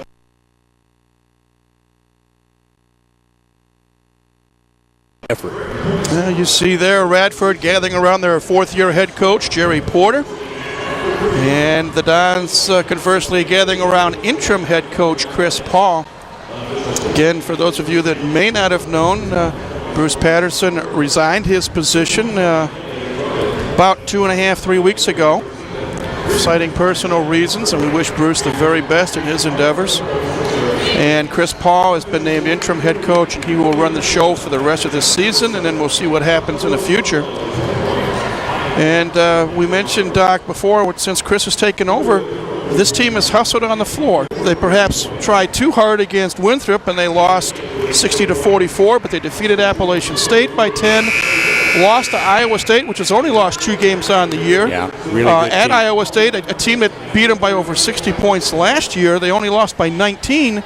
And then after getting off to a rough start Wednesday night at Northern Illinois, lost 73-64 to the Huskies in the Mid-American Conference. Yeah, so they came back and played a very sound second half at Northern Illinois. Radford puts the ball into play. They've got their original starters on the floor that started the ball game. It is Jeanette Walker forcing a shot up and hitting it. Jeanette Walker now with 5 points. And I would think Radford's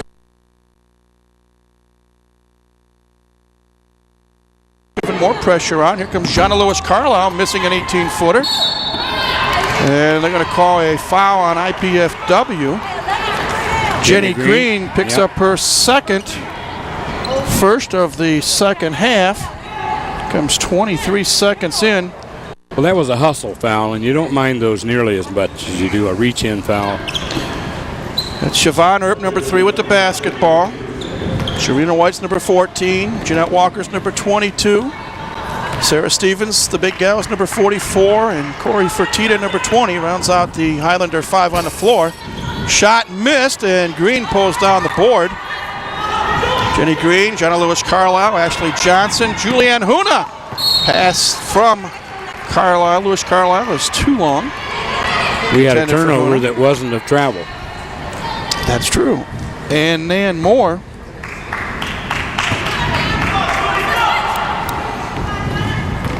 So, again, IPFW with full defensive pressure.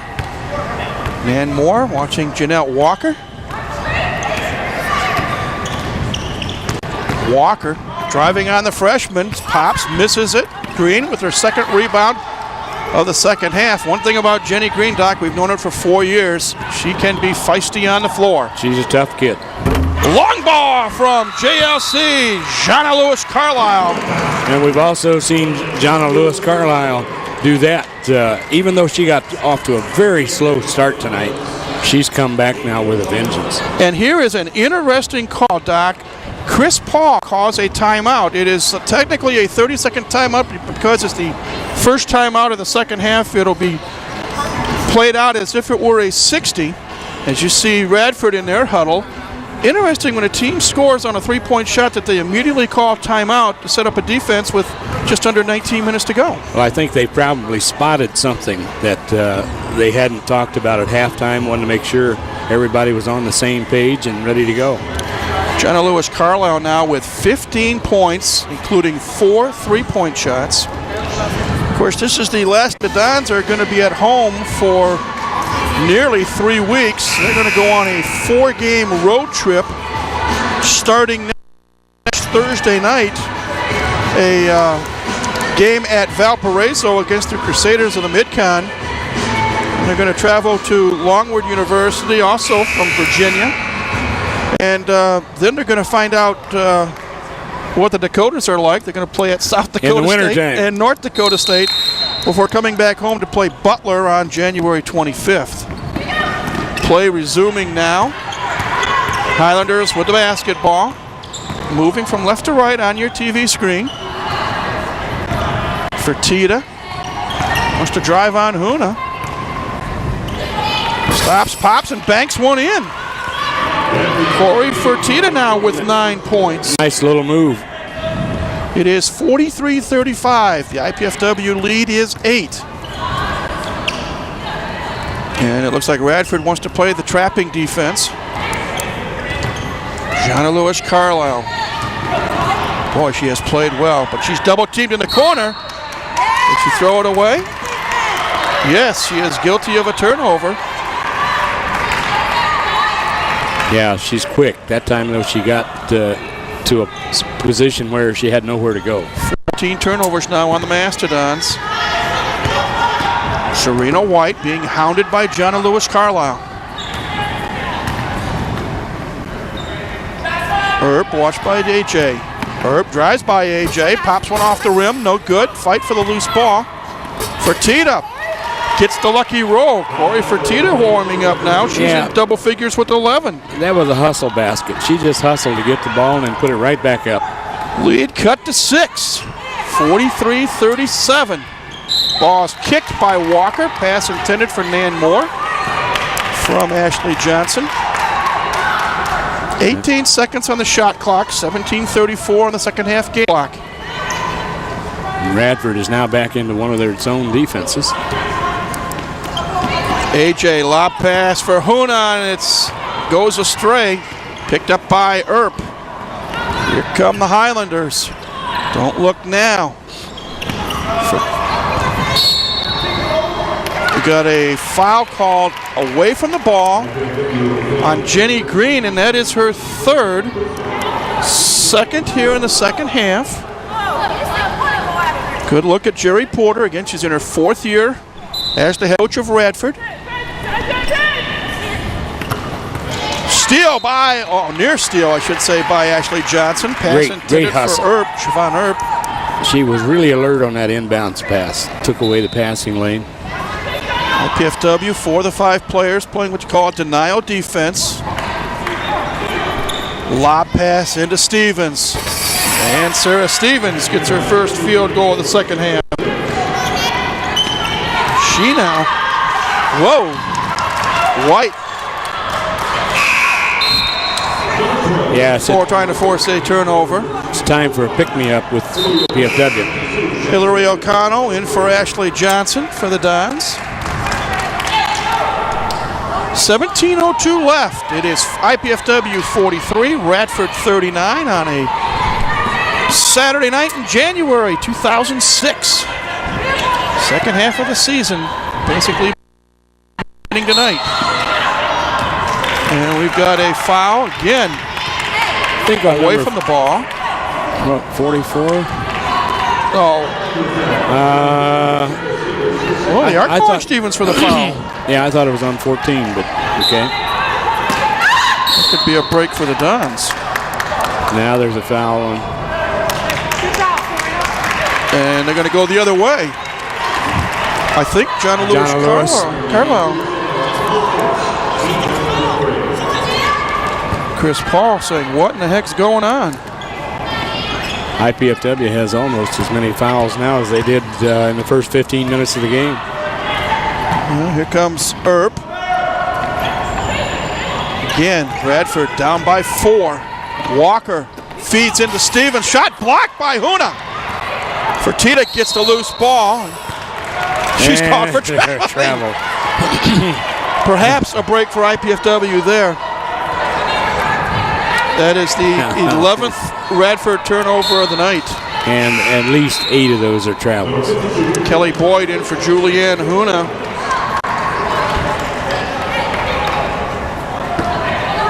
Natalie Roberts also in. She inbounds it to Jonna Lewis Carlisle.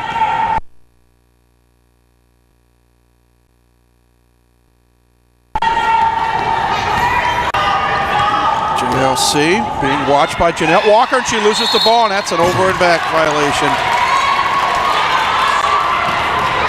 Got a little too fancy. Not a travel. No, that's right. Got a turnover that wasn't a travel. There is former IPFW head coach Bruce Patterson. And now Kerry Smith is going to call foul on Nan Moore. her second, fourth of this second half by the Dons. We may find out before this half is over how good Radford is at free throw shooting. Moore hounding Walker. Whoa, White flashing an elbow. And they're going to call Jenna Lewis Carlisle. And the natives are getting restless here at the Hilliard Gate Sports Center. 2 fouls on Lewis Carlisle. That is now 5 team fouls in less than 4 minutes of play. One more, and then Radford will be in the 1-on-1 for the rest of the game. Near the 16-minute mark, Highlanders with the ball, down by 4. Earp short on the shot. Roberts with the board.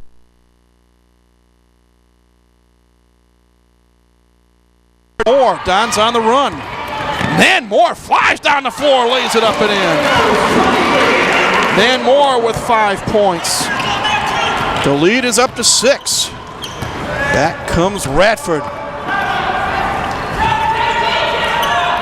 Inside feed to Stevens, give and go. White for 3, no good. Moore with the board. And she's called for traveling, and we have our first media timeout of the second half. 15:36 to go. IPFW leading Radford 45-39. We'll take a break. You're watching IPFW Women's Basketball on College 56 Sports.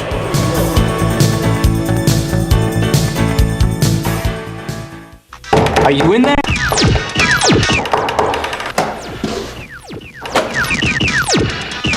What's up? The show's at 7.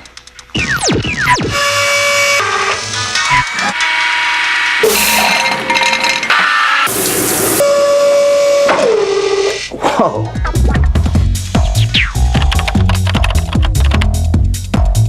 Indiana University, Purdue University, Fort Wayne. One university, 2 great names. On this month's edition of IPFW Up Close, we'll be talking about the upcoming visit to IPFW by Dr. Richard Light, a Harvard professor who's done extensive research on what college students really think about college. And we'll talk with some award-winning athletes, not for their prowess on the fields of play, but for their philanthropy efforts. Join me, Susan Alderman, for IPFW Up Close, Sundays at noon on College Access, Channel 56.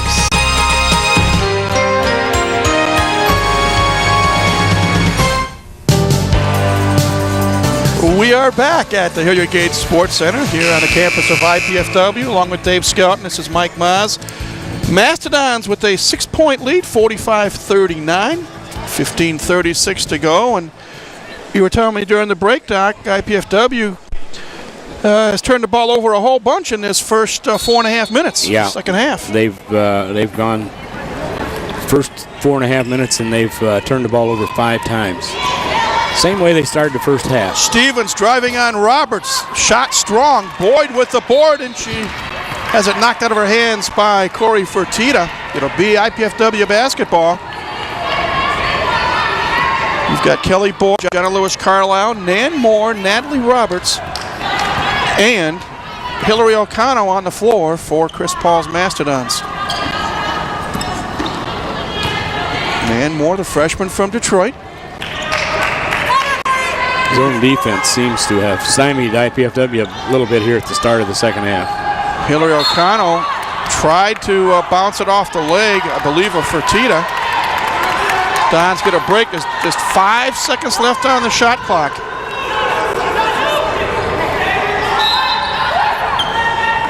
Let's see what happens. Moore inbounds it. Give and go. Moore, 3-pointer off the mark. Still, I was going to say, still hasn't hit the rim, so. It is another violation, a turnover for IPFW. 17 turnovers now on the Dons. Fertitta coast to coast, hammered by Natalie Roberts. Natalie said, you're going to have to earn your 2 points at the foul line. Corey. They're calling it on Kelly Boyd. Well, I was going to say it could have been Kelly's foul because Corey blew on Kelly. As you see the replay. Okay, now I see it. Kelly got her before Natalie did. Actually, a double dosage. That's right. And Kelly gets the called for the foul. Corey Fertitta at the line, and she knocks down the first and the second. just under 15 minutes, and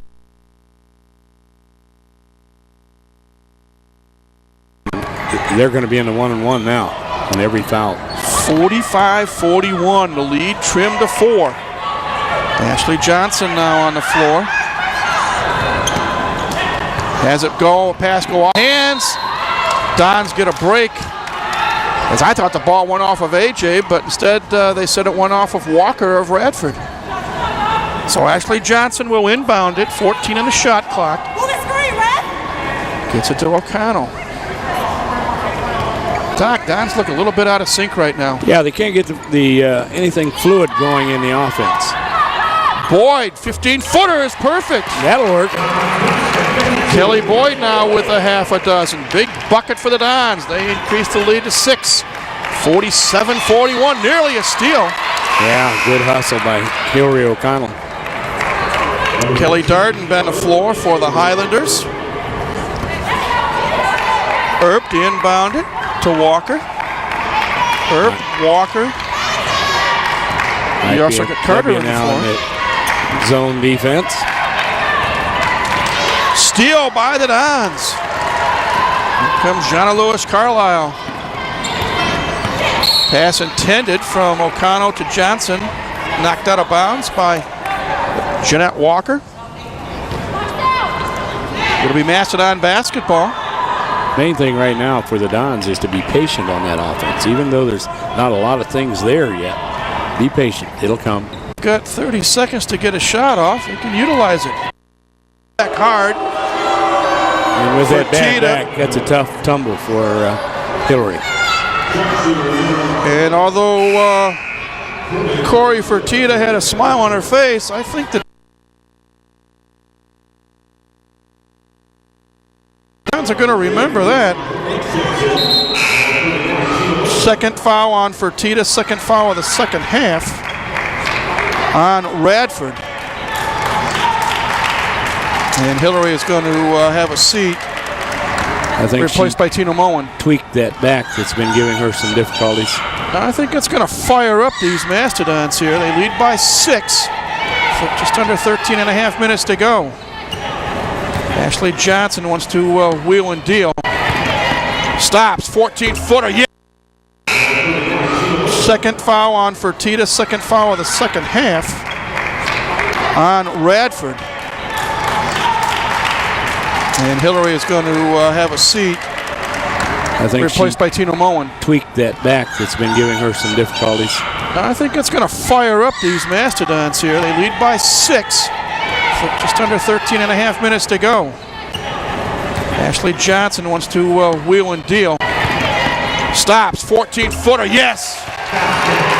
Johnson now with 9 points, her first points of the second half. Back come the Highlanders. This game, if anything you can do, I can do better. Right now, the Dons up by 8, 13 minutes to go. Fertitta. 10 on the shot clock. Walker from long distance, yes. Oh, they call it a long 2. She brought rain on that one. Or snow. Snow. One of the two. In any event, Jeanette Walker now with 7 points. Johnson drives, misses the shot. Darden with the board, and she's fouled.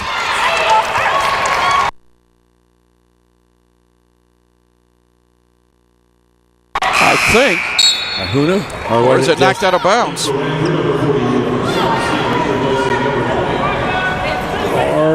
Oh, wow. Or out of bounds. The boss is Johnny on the spot. They're calling a jump ball, and the Dons will get possession with 12:30 to go. Jonna Lewis Carlisle misses a 3. Boyd with the offensive putback. And she's fouled. Count the bucket. Tanisha Carter picks up her second foul. Team third. Nice offensive putback, Doc, by Kelly Boyd. Good example there of Kelly going straight up to get the rebound and going right back up to hit the shot. Kelly with 8 points so far tonight. There you see the replay. Good positioning. Puts it back, gets hacked, and The term they use today, the hoop and the harm. There you go. And the free throw is perfect. Conventional three-point play by Kelly Boyd. And here is a steal. Johnson is fouled going up, and Radford fell asleep at the switch. Yeah, and they're quickly running out of gas also. Walker's called for her third foul. And timeout is called by Radford, a 30-second timeout.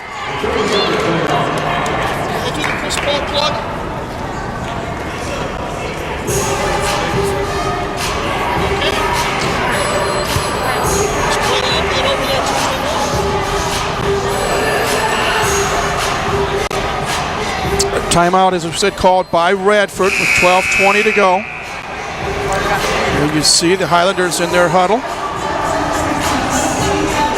They have 2 timeouts left.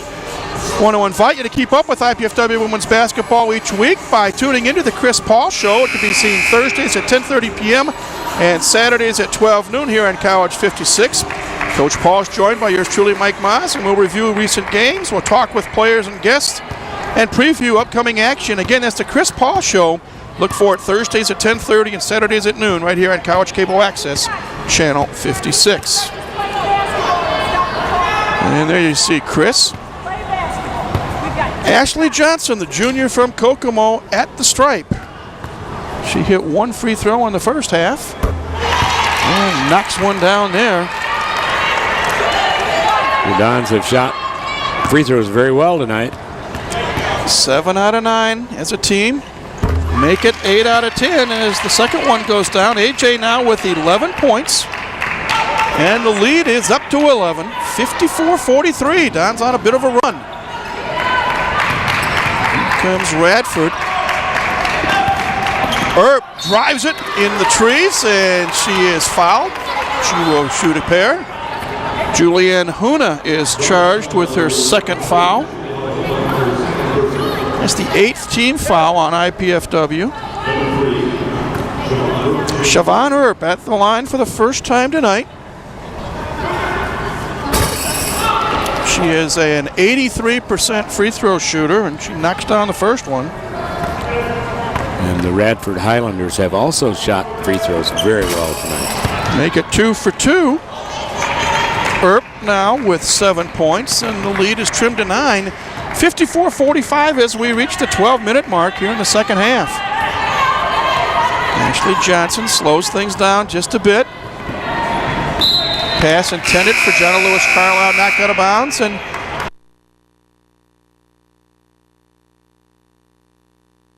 timeout is called on the floor. 11:54 left in this one. Mastodons with a 9-point lead, 54-45. Back with more of IPFW women's basketball in a moment, right here on College 56 Sports. Mom, Dad, you know we love kids, and I've made a decision that will totally change my life. Cameron's too. It's a huge responsibility, leading someone into, who knows, communication or science or math. That's what life's all about, right? Learning so you can pass on knowledge to younger minds. Dad, Mom, I want to be a teacher.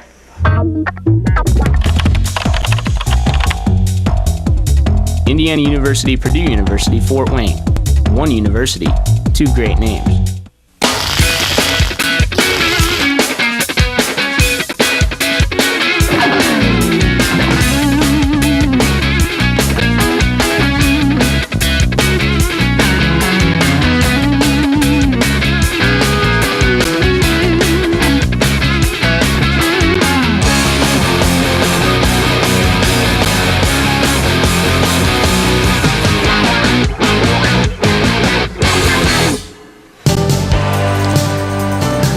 Back, everybody, along with Dave Scout. This is Mike Miles. We're at the Hilliard Gate Sports Center here on the campus of IPFW.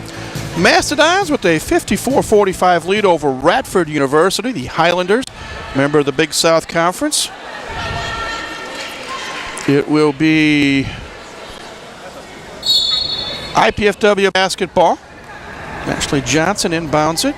Johnson, Julianne Huna, Jenna Lewis Carlisle, Kelly Boyd, Tina Moen. JLC gets the friendly roll and gets her second field goal of the second half. She now has 17 points. It's an 11-point Mastodon lead. flying down the floor. She almost outran the ball.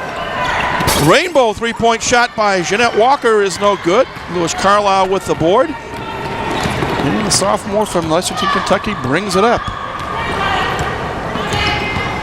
Radford has gone back to the man-for-man defense now. Forced shot, Johnson with an offensive board. And a fresh 30 for IPFW. Bruce Paul kneeling in front of us, shouting on instructions. Una high post feed for Boyd. Shot blocked, and Kelly Boyd gets hit. And she'll shoot 2. Nice high-low play, just like Coach ordered it up. Kelly Darden picks up her 3rd foul, 5th team foul. So Kelly Boyd, we said she is a 6'5" senior from North Judson, Indiana. Good look at Kelly. Chance to stretch that lead out to a baker's dozen now. Knocks down the first one. She is in double figures with 10. And I think that is her season high. We'll double check that. Make it 11. Those are 2 perfect free throws. The net never even moved on either attempt. And it goes to 13. Mastodons 5 out of 5 at the stripe in the second half. 10 out of 12 for the game. 58-45. Don's trying to put a hammer lock on this one. Sarah Stevens draws a foul. Ashley Johnson is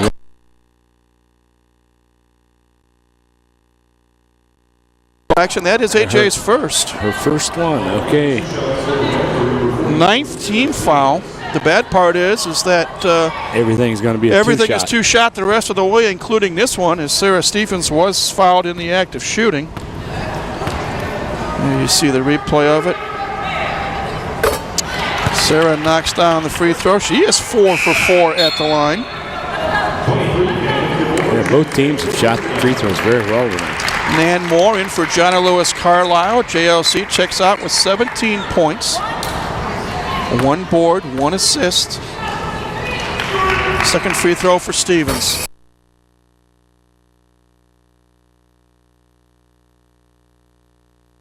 Well, Doc, Sarah Stevens, a very good-looking basketball player for Radford. She's having a big night. 58-47, lead cut to 11, 10:37 to go. Now, perhaps IPFW wants to start slowly taking the air out of the ball. Use up more of that 30-second shot possession. Moore for 3, in and out, no. Rebounded by Darden. She beat Julianne Huna to the ball.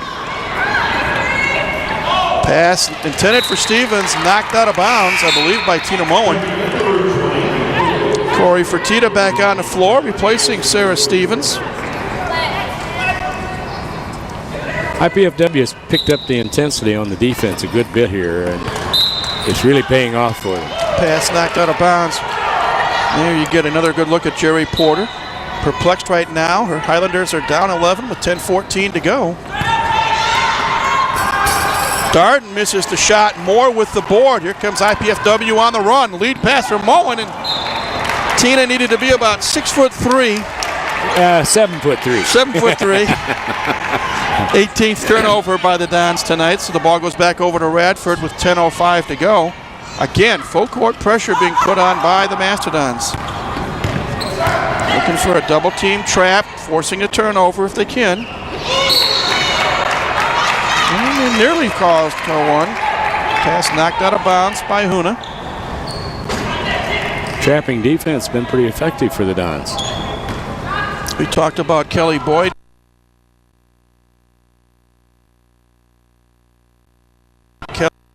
4 out of 4 from the floor and 3 out of 3 at the foul line. Catch her breath and go right back at it. And a career high 11 points. She's also pulled down a couple of boards.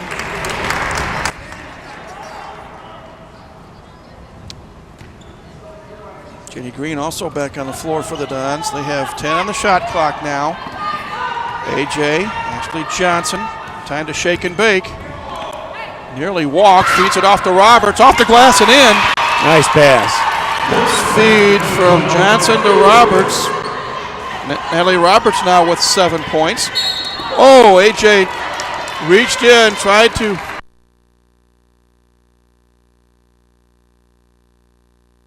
steal the ball, and there's good sportsmanship. Ashley helping Jeanette Walker back up off the floor. That is Johnson's second foul. And as we said, it's the 10th team foul, so it's double bonus situation. Yeah, from here on out. 9:11 left. It is Mastodons 60, Highlanders 50. Jeanette Walker slowly making her way down the floor. She got hit pretty hard. Jeanette will shoot 2. Walker, a 5'8" freshman out of Columbia, South Carolina, where it's got to be a whole lot warmer than it is here. And the first one bounces off the rim, no good. Walker, start of the night, is a 76% foul shooter. A lot of shooters, you have to be on them to put enough arch on the ball. It's not the case for her. A lot of arc on it, and that one is good. So she is now 2 of 4 at the foul line tonight. 8 points in all. And as we hit the 9-minute mark, the lead is 60-51 for IPFW. Roberts' turnaround jumper rattles around and in. Natalie Roberts with 9 points now. Check on her season and career highs. Yeah, she's had an active night. Earp just inside the arc. Shot's no good, but she draws a foul. And let's see who they're going to call it on. They're going to call it on Nan Moore? Yes, they do. They had 2 choices. Moore picks up her third. So Earp will be at the line. Siobhan 2 for 2 at the stripe so far tonight. She's one of the 2 leading scorers, along with Sarah Stevens, came in averaging just under 12 points a game.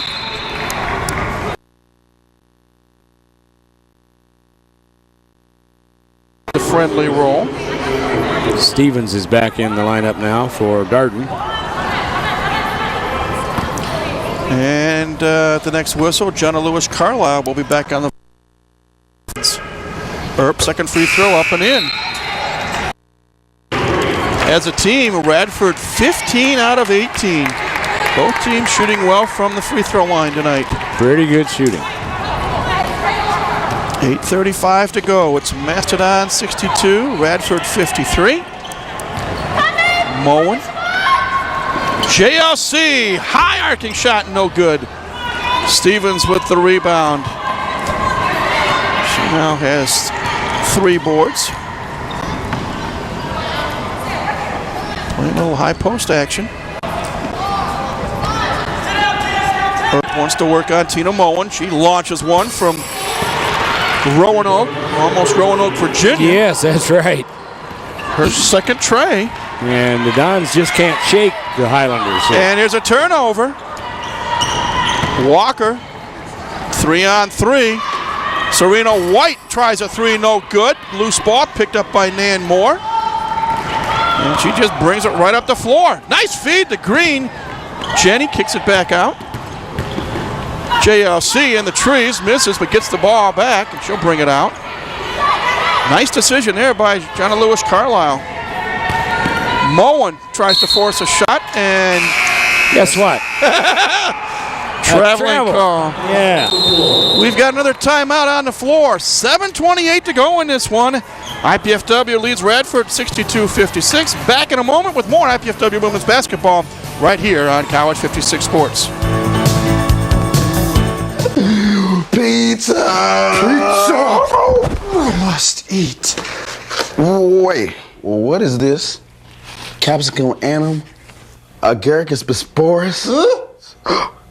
Allium cepa? Can we eat this? Peppers, mushrooms, and onions. Eat your pizza, man. Honey. Indiana University, Purdue University, Fort Wayne. One university, 2 great names.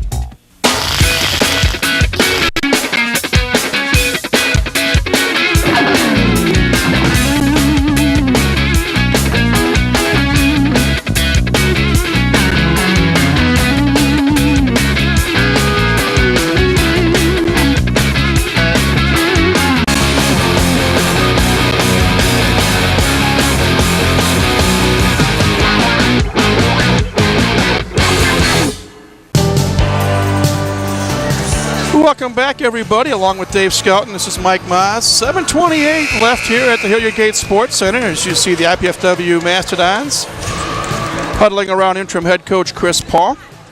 Don's up by 6, Doc, and Radford is hanging around. Yeah, you haven't been able to shake them yet. They just stay there. They hit a couple of buckets and a couple of turnovers, and look out. Radford to inbound the basketball. Earp gets it into Fertitta. Whoa! They're going to call a block on Jenna Lewis Carlisle, and she took an elbow in the jaw. She is hurting. Yeah, that was Both she and Fertitta went down, and each of them has got a sore face right now. Big collision. And Jenna Lewis Carlisle,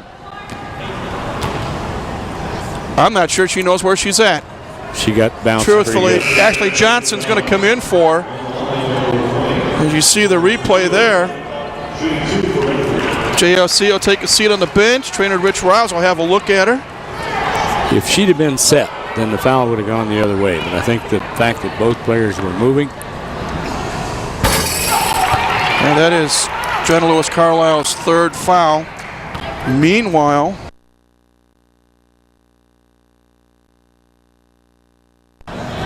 Fertitta hits them both at the line, and don't look now, but the lead is down to 4 at 62-58. We still have 7:20 to go. Yeah, that's a long time. Long time. Highlanders 17 out of 20 at the line. That's 85%. Roberts is fouled by Serena White. For White, that is her 2nd foul. That is the 6th team foul, so it's just an inbounds pass. Johnson looking, gets it to Roberts, just knocked out of bounds. Roberts, Tina Moen, Jenny Green, Ashley Johnson, and Nan Moore on the floor for IPFW. Lob pass intended for Roberts. Good hustle by Nan Moore, keeps it alive.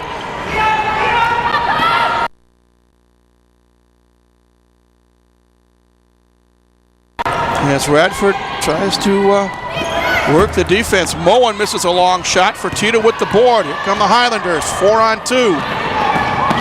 Fertitta holds it up.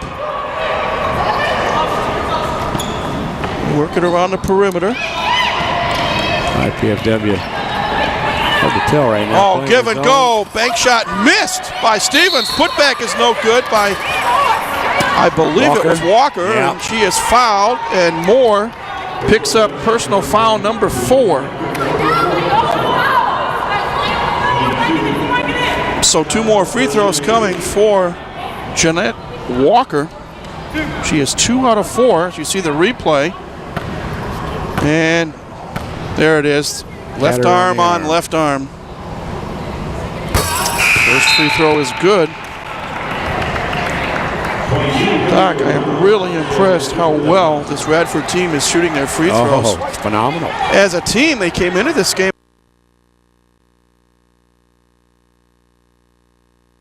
69% of their foul shots, but they are just knocking them down left and right.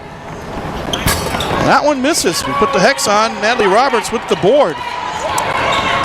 Radford. Now the Dons need to come down and, with a little patience, get some offense move going. It is a 1-possession game. 62-59, 6:25 to go. IPFW with the lead and the ball. Johnson, skip pass to Moore. Pass intended for Roberts. Natalie's got it, puts it up, no good. No foul called. Don's got to get back. Sometimes you're not going to get the call. White for the tie. No. Loose ball. And they're going to say last touch by Radford. And a technical foul has just been called on a Radford player, I believe. Number 3, Earp. And the officials are getting together. Our officials tonight, Carrie Smith is the female. Dan Morgan is the tall one. And Greg Jones is the 3rd official. I was about to say, Dave, that Natalie Roberts, in my opinion, had to keep her emotions under control because she was mad because she didn't get a foul called. Yeah. And she almost got a foul called on herself, and yet it was Radford.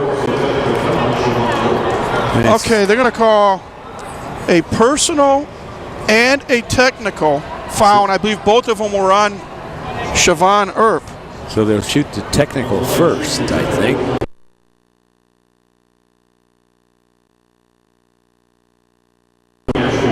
The Dons will get some free throws and the ball. Ashley Johnson knocks down a free throw.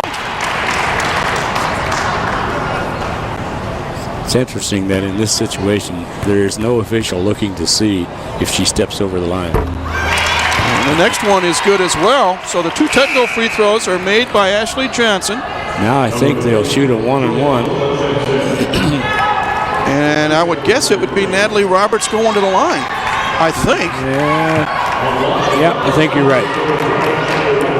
It's interesting. I remember the days that I officiated high school basketball in Michigan. They didn't quite go this route. They did it the opposite way. Well, and that's I think that's new either this year or last year, that you shoot the free throw or the technical shots, and then you go back to wherever the play was, and whoever had the possession. A violation by Julianne Huna. The shot was missed, but it's a turnover for the Dons and a opportunity missed. Let's see if that comes into play down the stretch. 6:03 to go. The lead is 5, 64-59. And 6 minutes to go. And Julianne Huna nearly fouled for Tita. It is getting a touch chippy here at the Hilliard Gate Sports Center. IPFW looking for their third win of the year. Radford trying to even their record at 6-6. Inside feed. Stevens is fouled by Roberts. Natalie thought she had a clean block. Instead, she picks up her third foul. You know, it's probably one of those where she did have a clean block up above and then got her with the body down below. So Sarah Stevens, who is 5 of 5 at the line so far tonight, back for 2 more.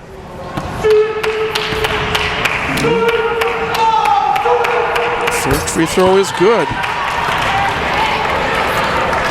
Yeah, this free throw thing is really, really tough for the Dons right now. Second free throw on the way. That misses, but a loose ball, and Huna picks it up. Dons up by 4, 60-40 with 5:36 to go. Johnson walks it up.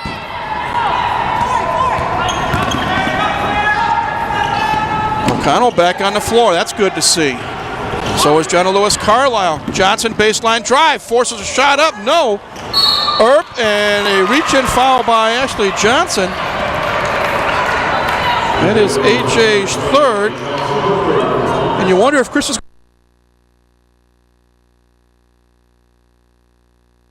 call a timeout. Yeah.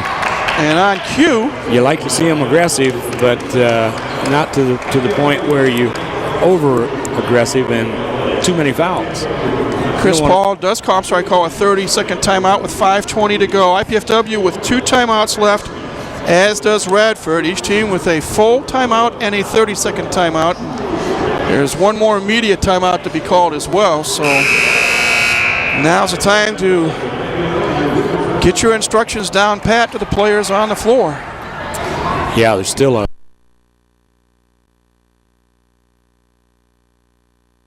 eternity in terms of 5 minutes and 20 seconds.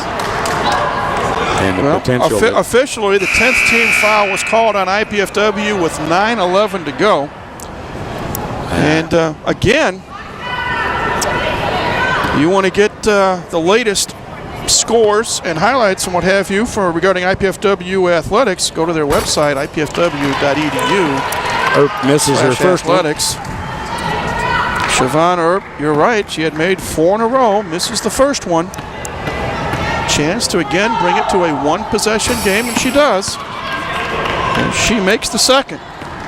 64-61. The noose tightening ever so much here at the Gate Center. And Kelly Boyd getting ready to check back in. AJ, pass intended for O'Connell, knocked out of bounds by Corey Fertitta. Now Kelly Boyd will come on the floor. And she's replacing Natalie Roberts. Natalie has a career night, 9 points so far. As you see Chris Paul exhorting his charges. Jenna Lewis Carlisle to Johnson. AJ in the trees, misses the short one, gets it herself and brings it back out. I'll say one thing about Ashley Johnson, she is not afraid to go into the trees. No, that's at least her 9th rebound of the night. Huna for Boyd. Kelly loses it momentarily. Nice feed. Huna off the glass, short. Loose ball picked up by Lewis Carlisle, and she loses it. Last touch by Radford. 4:40 to go. Mastodons with a 3, 64-61. Ashley Johnson to inbound it to Huna. Huna forces her way in, misses the bunny, gets a second one, and she misses that one as bodies fly all over the place. Sarah Stevens picks up the foul. That is her 3rd.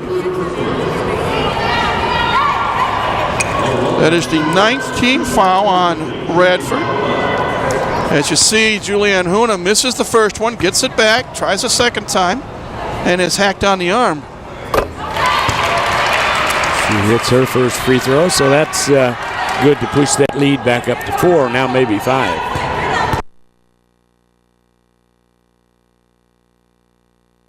Again, Chris Paul on one knee.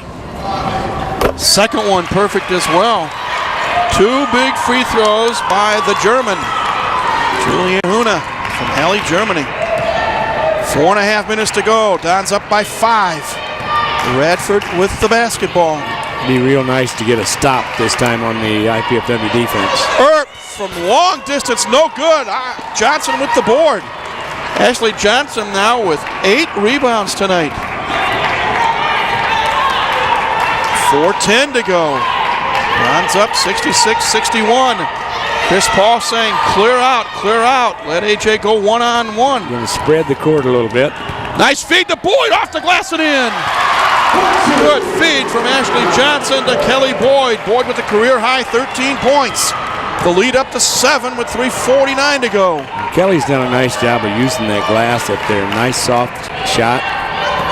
White inside for Stevens, driving on Boyd. Shot no good, but a foul's going to be called on Kelly Boyd, and that is her 4th. We've got timeout on the floor. When we come back, Sarah Stevens will be at the line for 2. Don't go away. Mastodons lead 68-61. Back with more IPFW women's basketball in a moment here on College 56 Sports. That book was all right. You know, if she continues to spill product at a rate of 3 per hour, unit cost, say 60 cents. Factor in breakage, downtime, lost sales. You're looking at $2,400 a month.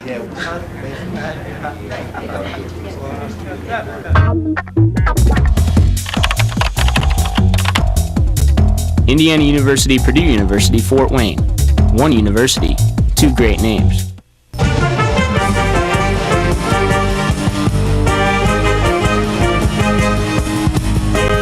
Did you know IPFW has its very own pep band? The Stomp Band is looking for more members, and we want you to join. IPFW students even receive a credit for their participation. Perfection is not required, just enthusiasm and a desire to share your school spirit. Check out our website for more information. Don't just play, stomp. Welcome back, everybody, to the Hilliard Gate Sports Center here on the campus of IPFW, along with Dave Scouten. This is Mike Maas. IPFW leading Radford 68-61, 3:41 to go. And Doc, I'm taking a quick look at the game notes from Radford. Highlanders have been in a lot of close games. They lost to Evansville by 2. They lost to Virginia Tech by 6. Beat Western Carolina by 2. Beat Belmont by 4. Lost to 2 at Virginia Commonwealth. Lost by 6 to Navy. They played a double overtime game in there somewhere. Yeah, and lost that one as Sarah Stevens knocks down the first free throw. She has one more coming. And that one's perfect as well. Sarah Stevens is 5 out of 6 in the second half at the foul line, 8 out of 9 for the game.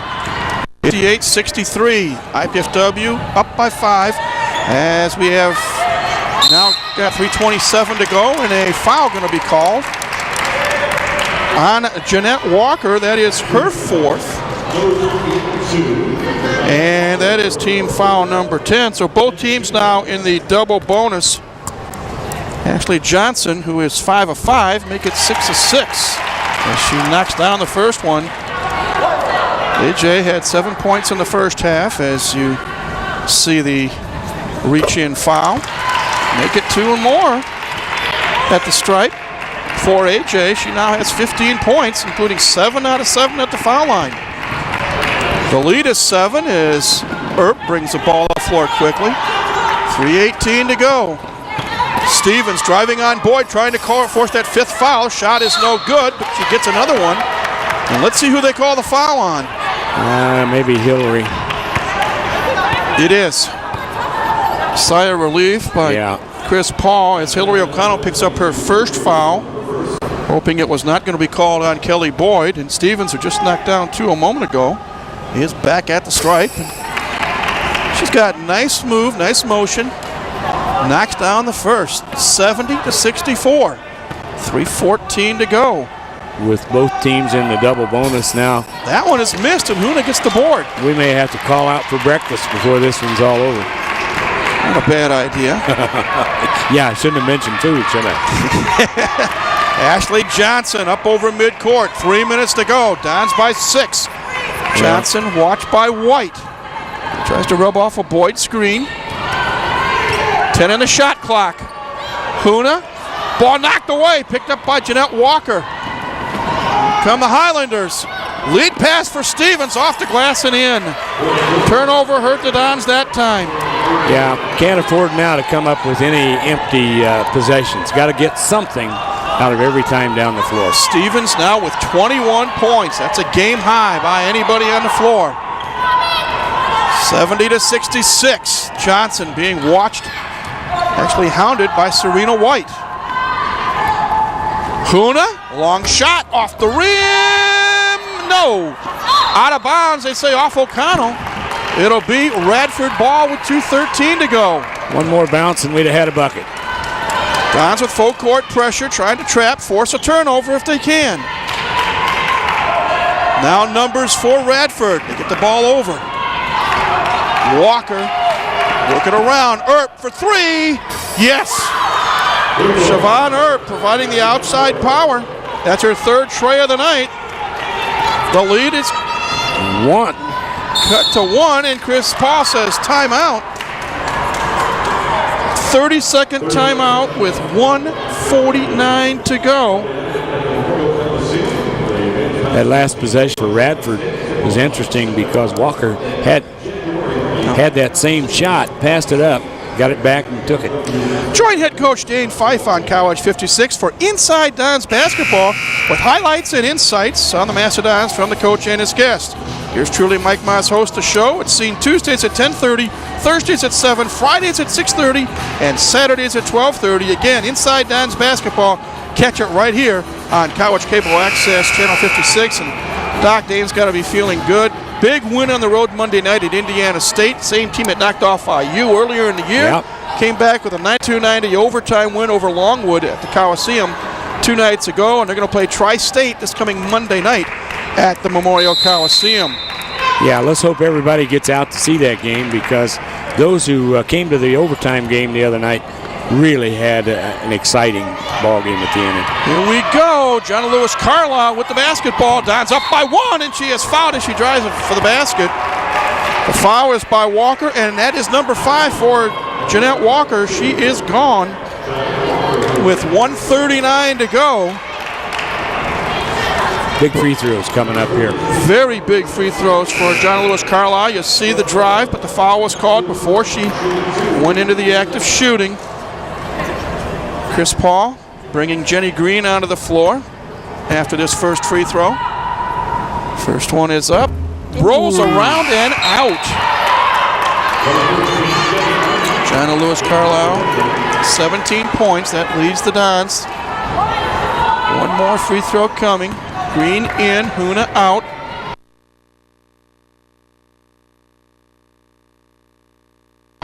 Second free throw, that's good. 2-point lead now for the Dons, 71-69. Got to play the tough defense. 137 and counting. Serena White gets it over midcourt, and now she calls a 30-second timeout with 1:33 to go. And the wheels are turning, Doc. Now, each team has one full timeout left. So what is Coach Porter saying to her team right now? Well, I think she's probably wanting to look at whatever she feels is the best set to get her a 2-point shot right now. Get this thing tied up, because there's plenty of time. There's going to be another possession or two after that. I know she mentioned in our chat before the game, I said, crunch time, who do you go to? And she said if it's got to be inside, it's Sarah Stevens. And if it's on the outside, it's Siobhan Earp.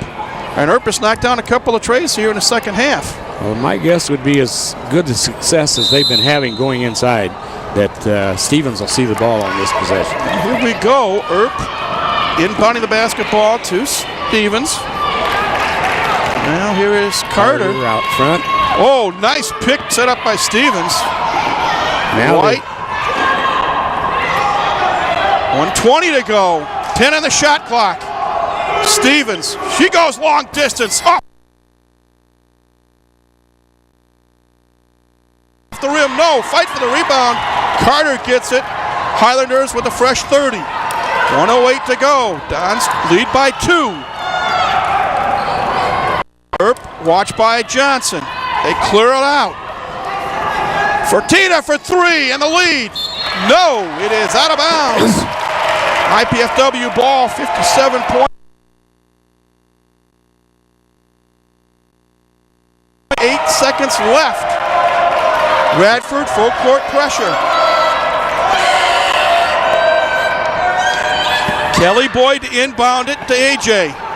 AJ says, get out of the way, I'll take him on myself. Blows up to midcourt, and now timeout is called with 49.9 seconds left. It is a full 60-second timeout, the last IPFW timeout. Need to get something out of this possession, so it's probably a good timeout. And there you see, I'm sorry, Doc, you see the brain trust, Chris Paul on the right, the interim head coach, Alan Buck, the tallest gentleman and assistant, directly behind, facing the other way from us. There is Charity, I want to say Charity Richardson, it's Charity Middleton on the left there. And the newest helper is Katie Bruning-Jackson. Here's the upcoming schedule. We said the Dons go on the road. Thursday night the 12th they're at Valparaiso. Next Saturday night they're at Longwood, which is in Virginia. And then on the 19th and 21st of January they visit South Dakota State and North Dakota State respectively. So it's almost imperative that the Dons get a win here tonight to head on the road with a good taste in their mouth. Right. Again, IPFW now out of timeouts. Radford has one full timeout remaining. So whatever strategy has been imparted onto the team by Chris Paul, Ashley Johnson, Hillary O'Connell, Jonna Lewis Carlisle, Jenny Green, and Kelly Boyd on the floor for the Dons. Earp, Stevens, Fertitta, White, and Carter on the floor. Pass into O'Connell.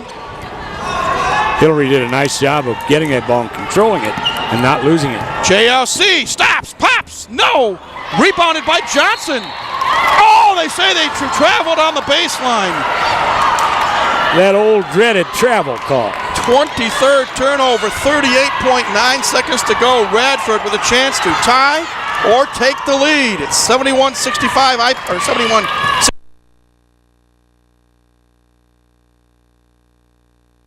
IPFW. Earp stops, turns, shoots, no good. Fight for the rebound, she gets it, pops it up and in. And we got a tie ball game. Tie game. IPFW 25 seconds to go. Doesn't have to do anything but take the last shot. Are you in there?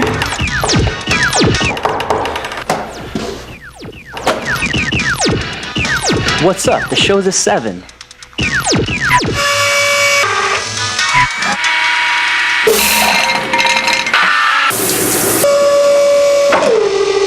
Whoa.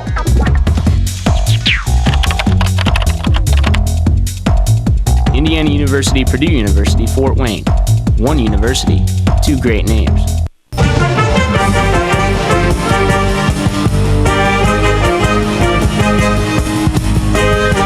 know IPFW has its very own pep band?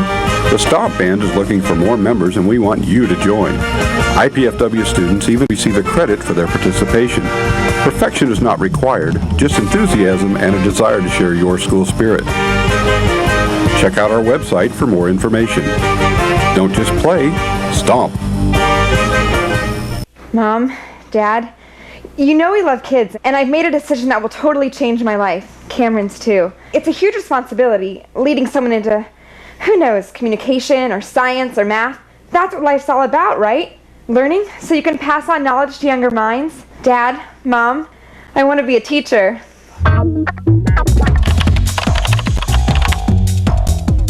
Indiana University, Purdue University, Fort Wayne. One university, two great names.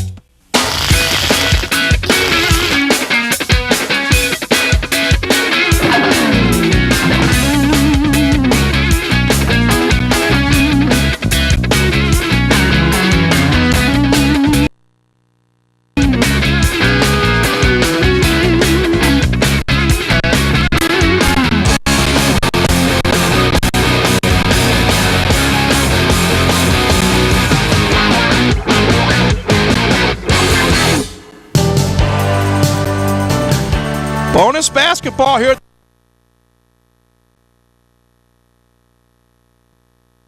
Hilliard Gate Sports Center, overtime. Radford and IPFW tied at 71. Highlanders get the tip, and traveling called on Serena White. Have we seen that call a few hundred times I knew tonight? we'd see one if we stayed here long enough. 15 turnovers on Radford. IPFW, 23 infractions.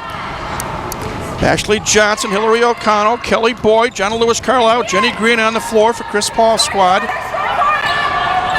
White, Stevens, Earp, Carter, and Fertitta on the floor for Radford. Lewis Carlisle knocks down a jumper. It's a 2. And the Dons have the lead, 73-71. We play a 5-minute overtime period. Both teams in double bonus foul situation. So every foul will be a 2-shot foul unless it's a player control foul. Each team gets an additional 30-second timeout. For Tita off the glass, no! Johnson with the board, big rebound for AJ. She tries to bring it up, now she holds up. 4:05 to go. Bad pass, oh, Hillary O'Connell not quite tall enough. Ashley tried a cross-court pass. 24th turnover, gets the ball back to the Highlanders. Yeah, that pass ended up in Kendallville. 4 minutes to go. IPFW up by 2, 73-71. Earp down low to Stevens. Boyd has 4 fouls. Turnaround jumper, no! Fight for the rebound, O'Connell comes up with it. Lewis Carlisle up the right side. Watched by White. Goes around White, goes in the lane, dishes off for Boyd, loses it. Another turnover at an inopportune time for the Mastodons.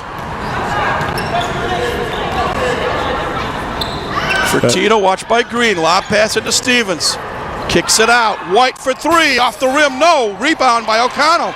2 big rebounds this overtime period by Hillary O'Connell. Yeah. JLC tries to hit Jenny Green, and they're trying too hard, Doc. I'm convinced of it.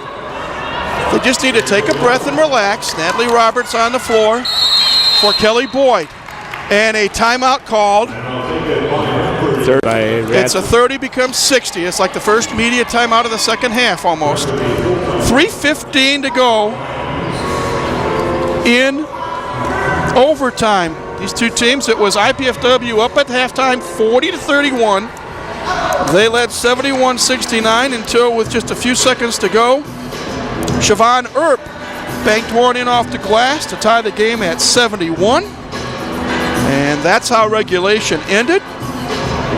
Again, this is a 5-minute overtime period. Only point scored thus far was by Jonna Lewis Carlisle in the overtime period. She now has 20. Ashley Johnson 15, Kelly Boyd 13 for the Dons. 3 Highlanders in double figures. Sarah Stevens with 21. Siobhan Earp with 18. And Corey Fertitta with 15. Both teams have committed well over 10 team fouls this half, so every foul is going to be a 2-shot foul.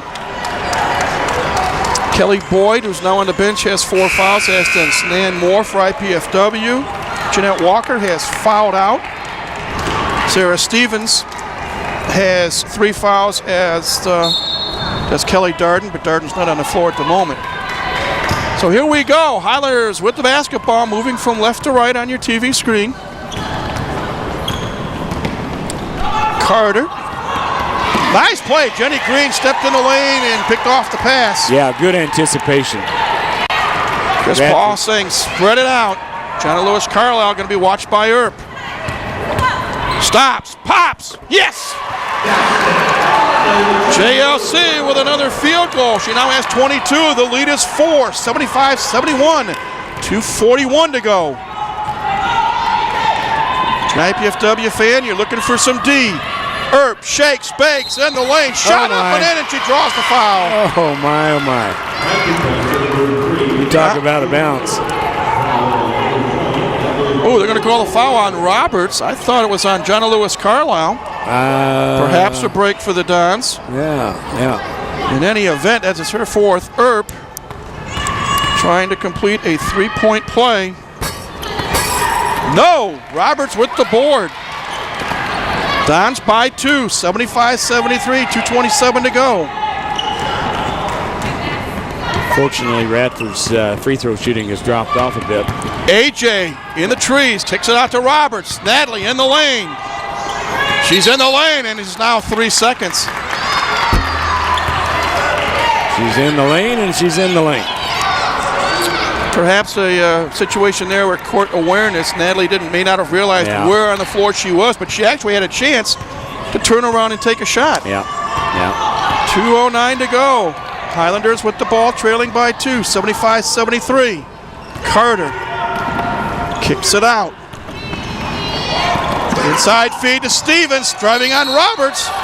Traveling call, wow. No. That is the 17th turnover for Radford. IPFW has turned it over 27 times.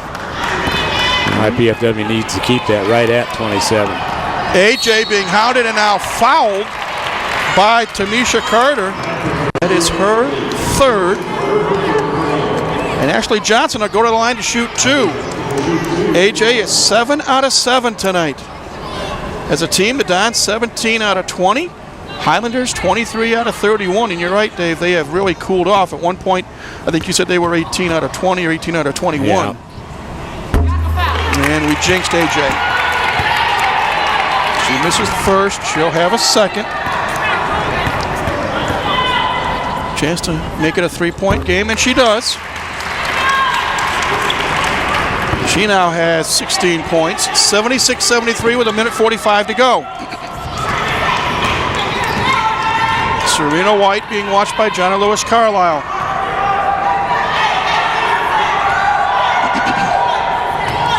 Earp looking for Stevens down low, or perhaps Carter. 10 on the shot clock. Serena White, 5 on the shot clock. White hoisting up a 3, no good. Fight for the rebound. Pulled off by O'Connell. Some big rebound. Hillary's come up with some big rebounds. Jenny Green came up with a great steal a little while ago. 3 rebounds I know of in this overtime period for Hillary O'Connell. AJ driving on White, forces it up, and she draws the foul. Foul is on Carter. I'm sorry, on White rather. Her 3rd. Johnson will go back to the line to shoot 2 with 62 seconds left in the overtime period. Critical free throws. First one, no good. She didn't get much of a follow-through on that shot. Again, the gals just need to take a deep breath and relax. Yeah. They want this win so badly. Second one, good. It's now a 2-possession game with a minute to go. 77-73, Dons by 4.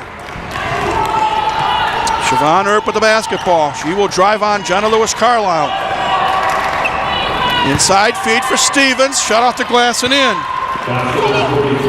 Sarah Stevens now with 23 points. Pressure put on by Radford. Johnson with the ball. 42 seconds left.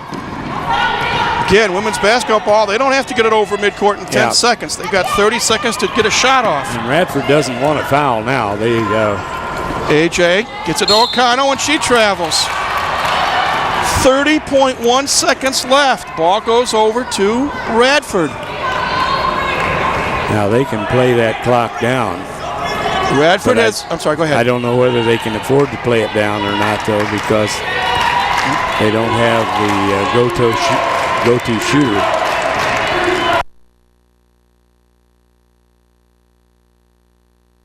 .21 seconds left. Earp with the ball. Watched by Lewis Carlisle.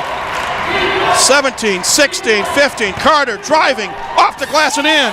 Obvious on again. Tamisha Carter with 2. We're tied at 77. 13 seconds to go. IPFW with the ball. They have 1 timeout left if they want it. 7 seconds, 6 seconds. 3-point shot blocked for Tita with the ball. 2 seconds, 1 second. Shot off. Goes in. Are they going to count it? Are they going to count it? I guess they do. Oh, wow. Fertitta at the horn. Knocks it down. They're counting it. Unbelievable. And the clock has struck 12. Radford. That chariot turned into a pumpkin in a hurry, didn't it? Radford has just taken the air out of this facility as they have defeated IPFW in overtime by a score of 79-77. And this place is like a church right now, Doc. One thing we know for sure, there are 2 teams of about 10 players each that are dead tired right now. They really, really gave us a performance tonight. They sure did. Turnovers. Just, boy. Well, that's the name of the game.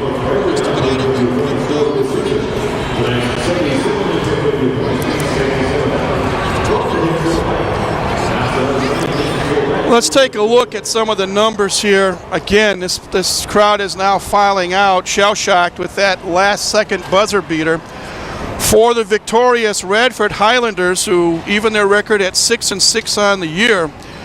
They were 25 of 66 on the floor for 38%, 6 of 21 from three-point range for 29%, 23 out of 31 at the foul line for 74%. They had 3 players in double figures, led by Sarah Stevens with 23 points, Siobhan Earp with 20, Corey Fertitta with 17, the last 2 the game winners, 9 points for Jeanette Walker, 5 points for Tamisha Carter, and it was one of her buckets that tied the game, 3 points for Serena White, 2 points for Kelly Darden with that was it for them. For IPFW, they were 27 of 58 from the floor for 47%, 4 of 13 from three-point range for 31%, 19 of 24 at the foul line for 79%. They also had 3 players in double figures.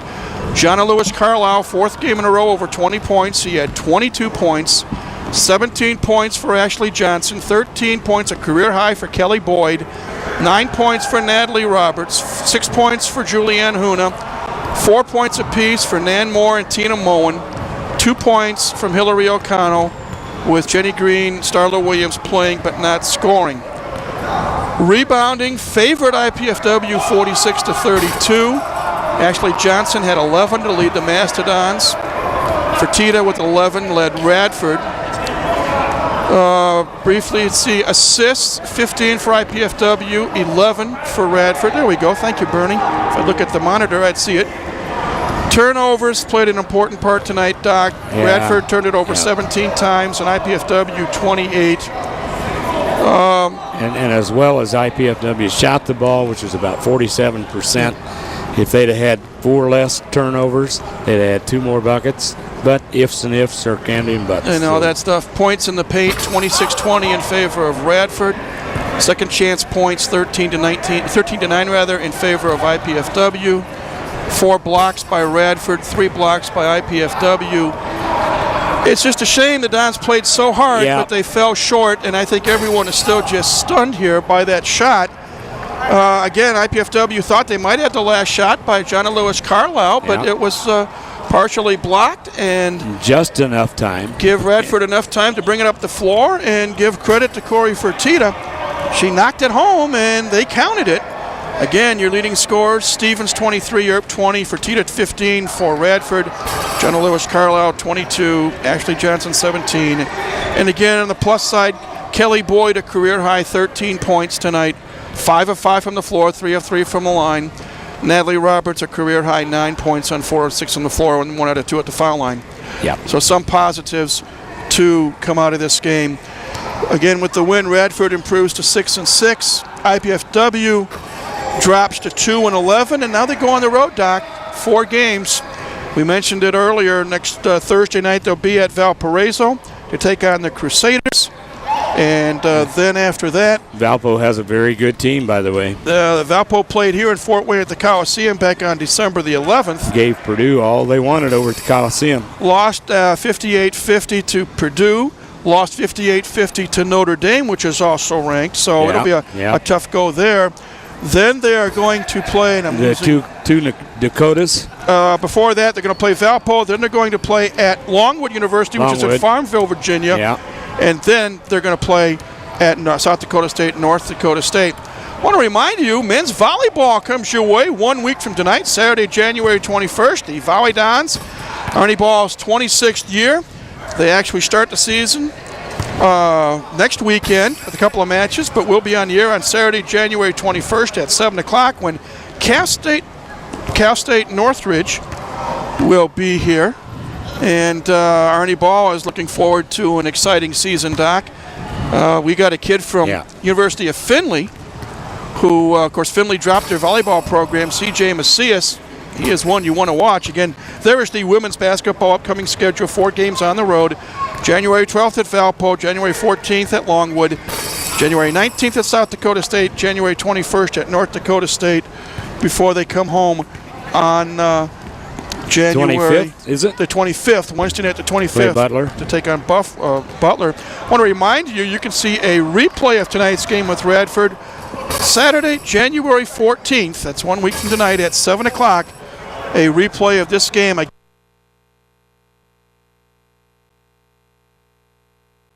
An overtime thriller, won at the buzzer on a shot made by Corey Fertitta. Radford takes it home 79-77. Final thoughts, Doc? I'm exhausted. It was a fast-paced game. Lots of excitement, lots of good things. Unfortunately, the best thing that happened at the end went Radford's way, but our kids should hold their heads up high. Well, Doc, I always enjoy working with you. We'll see you again down the road shortly. At this time, we would like to thank the College 56 production crew, the IPFW athletic staff, the City of Fort Wayne, Comcast Cablevision, the IPFW Learning Resource Center, and especially the IPFW Office of University Relations and Communications for their contributions to this College 56 Sports telecast. This telecast of IPFW Sports is copyrighted and the sole property of the College Cable Access Center and IPFW. Unauthorized duplication, exhibition, rebroadcast, retransmission, or other use of this event without express written consent is strictly prohibited. We hope you've enjoyed this telecast of IPFW Sports, if not the outcome. We thank you again for joining us tonight. For Dave Skelton, this is Mike Moss saying so long for now. Once again, our final score tonight in overtime, Radford University 79, IPFW 77. We bid you a pleasant farewell now from the Hilliard Gate Sports Center here on the campus of IPFW.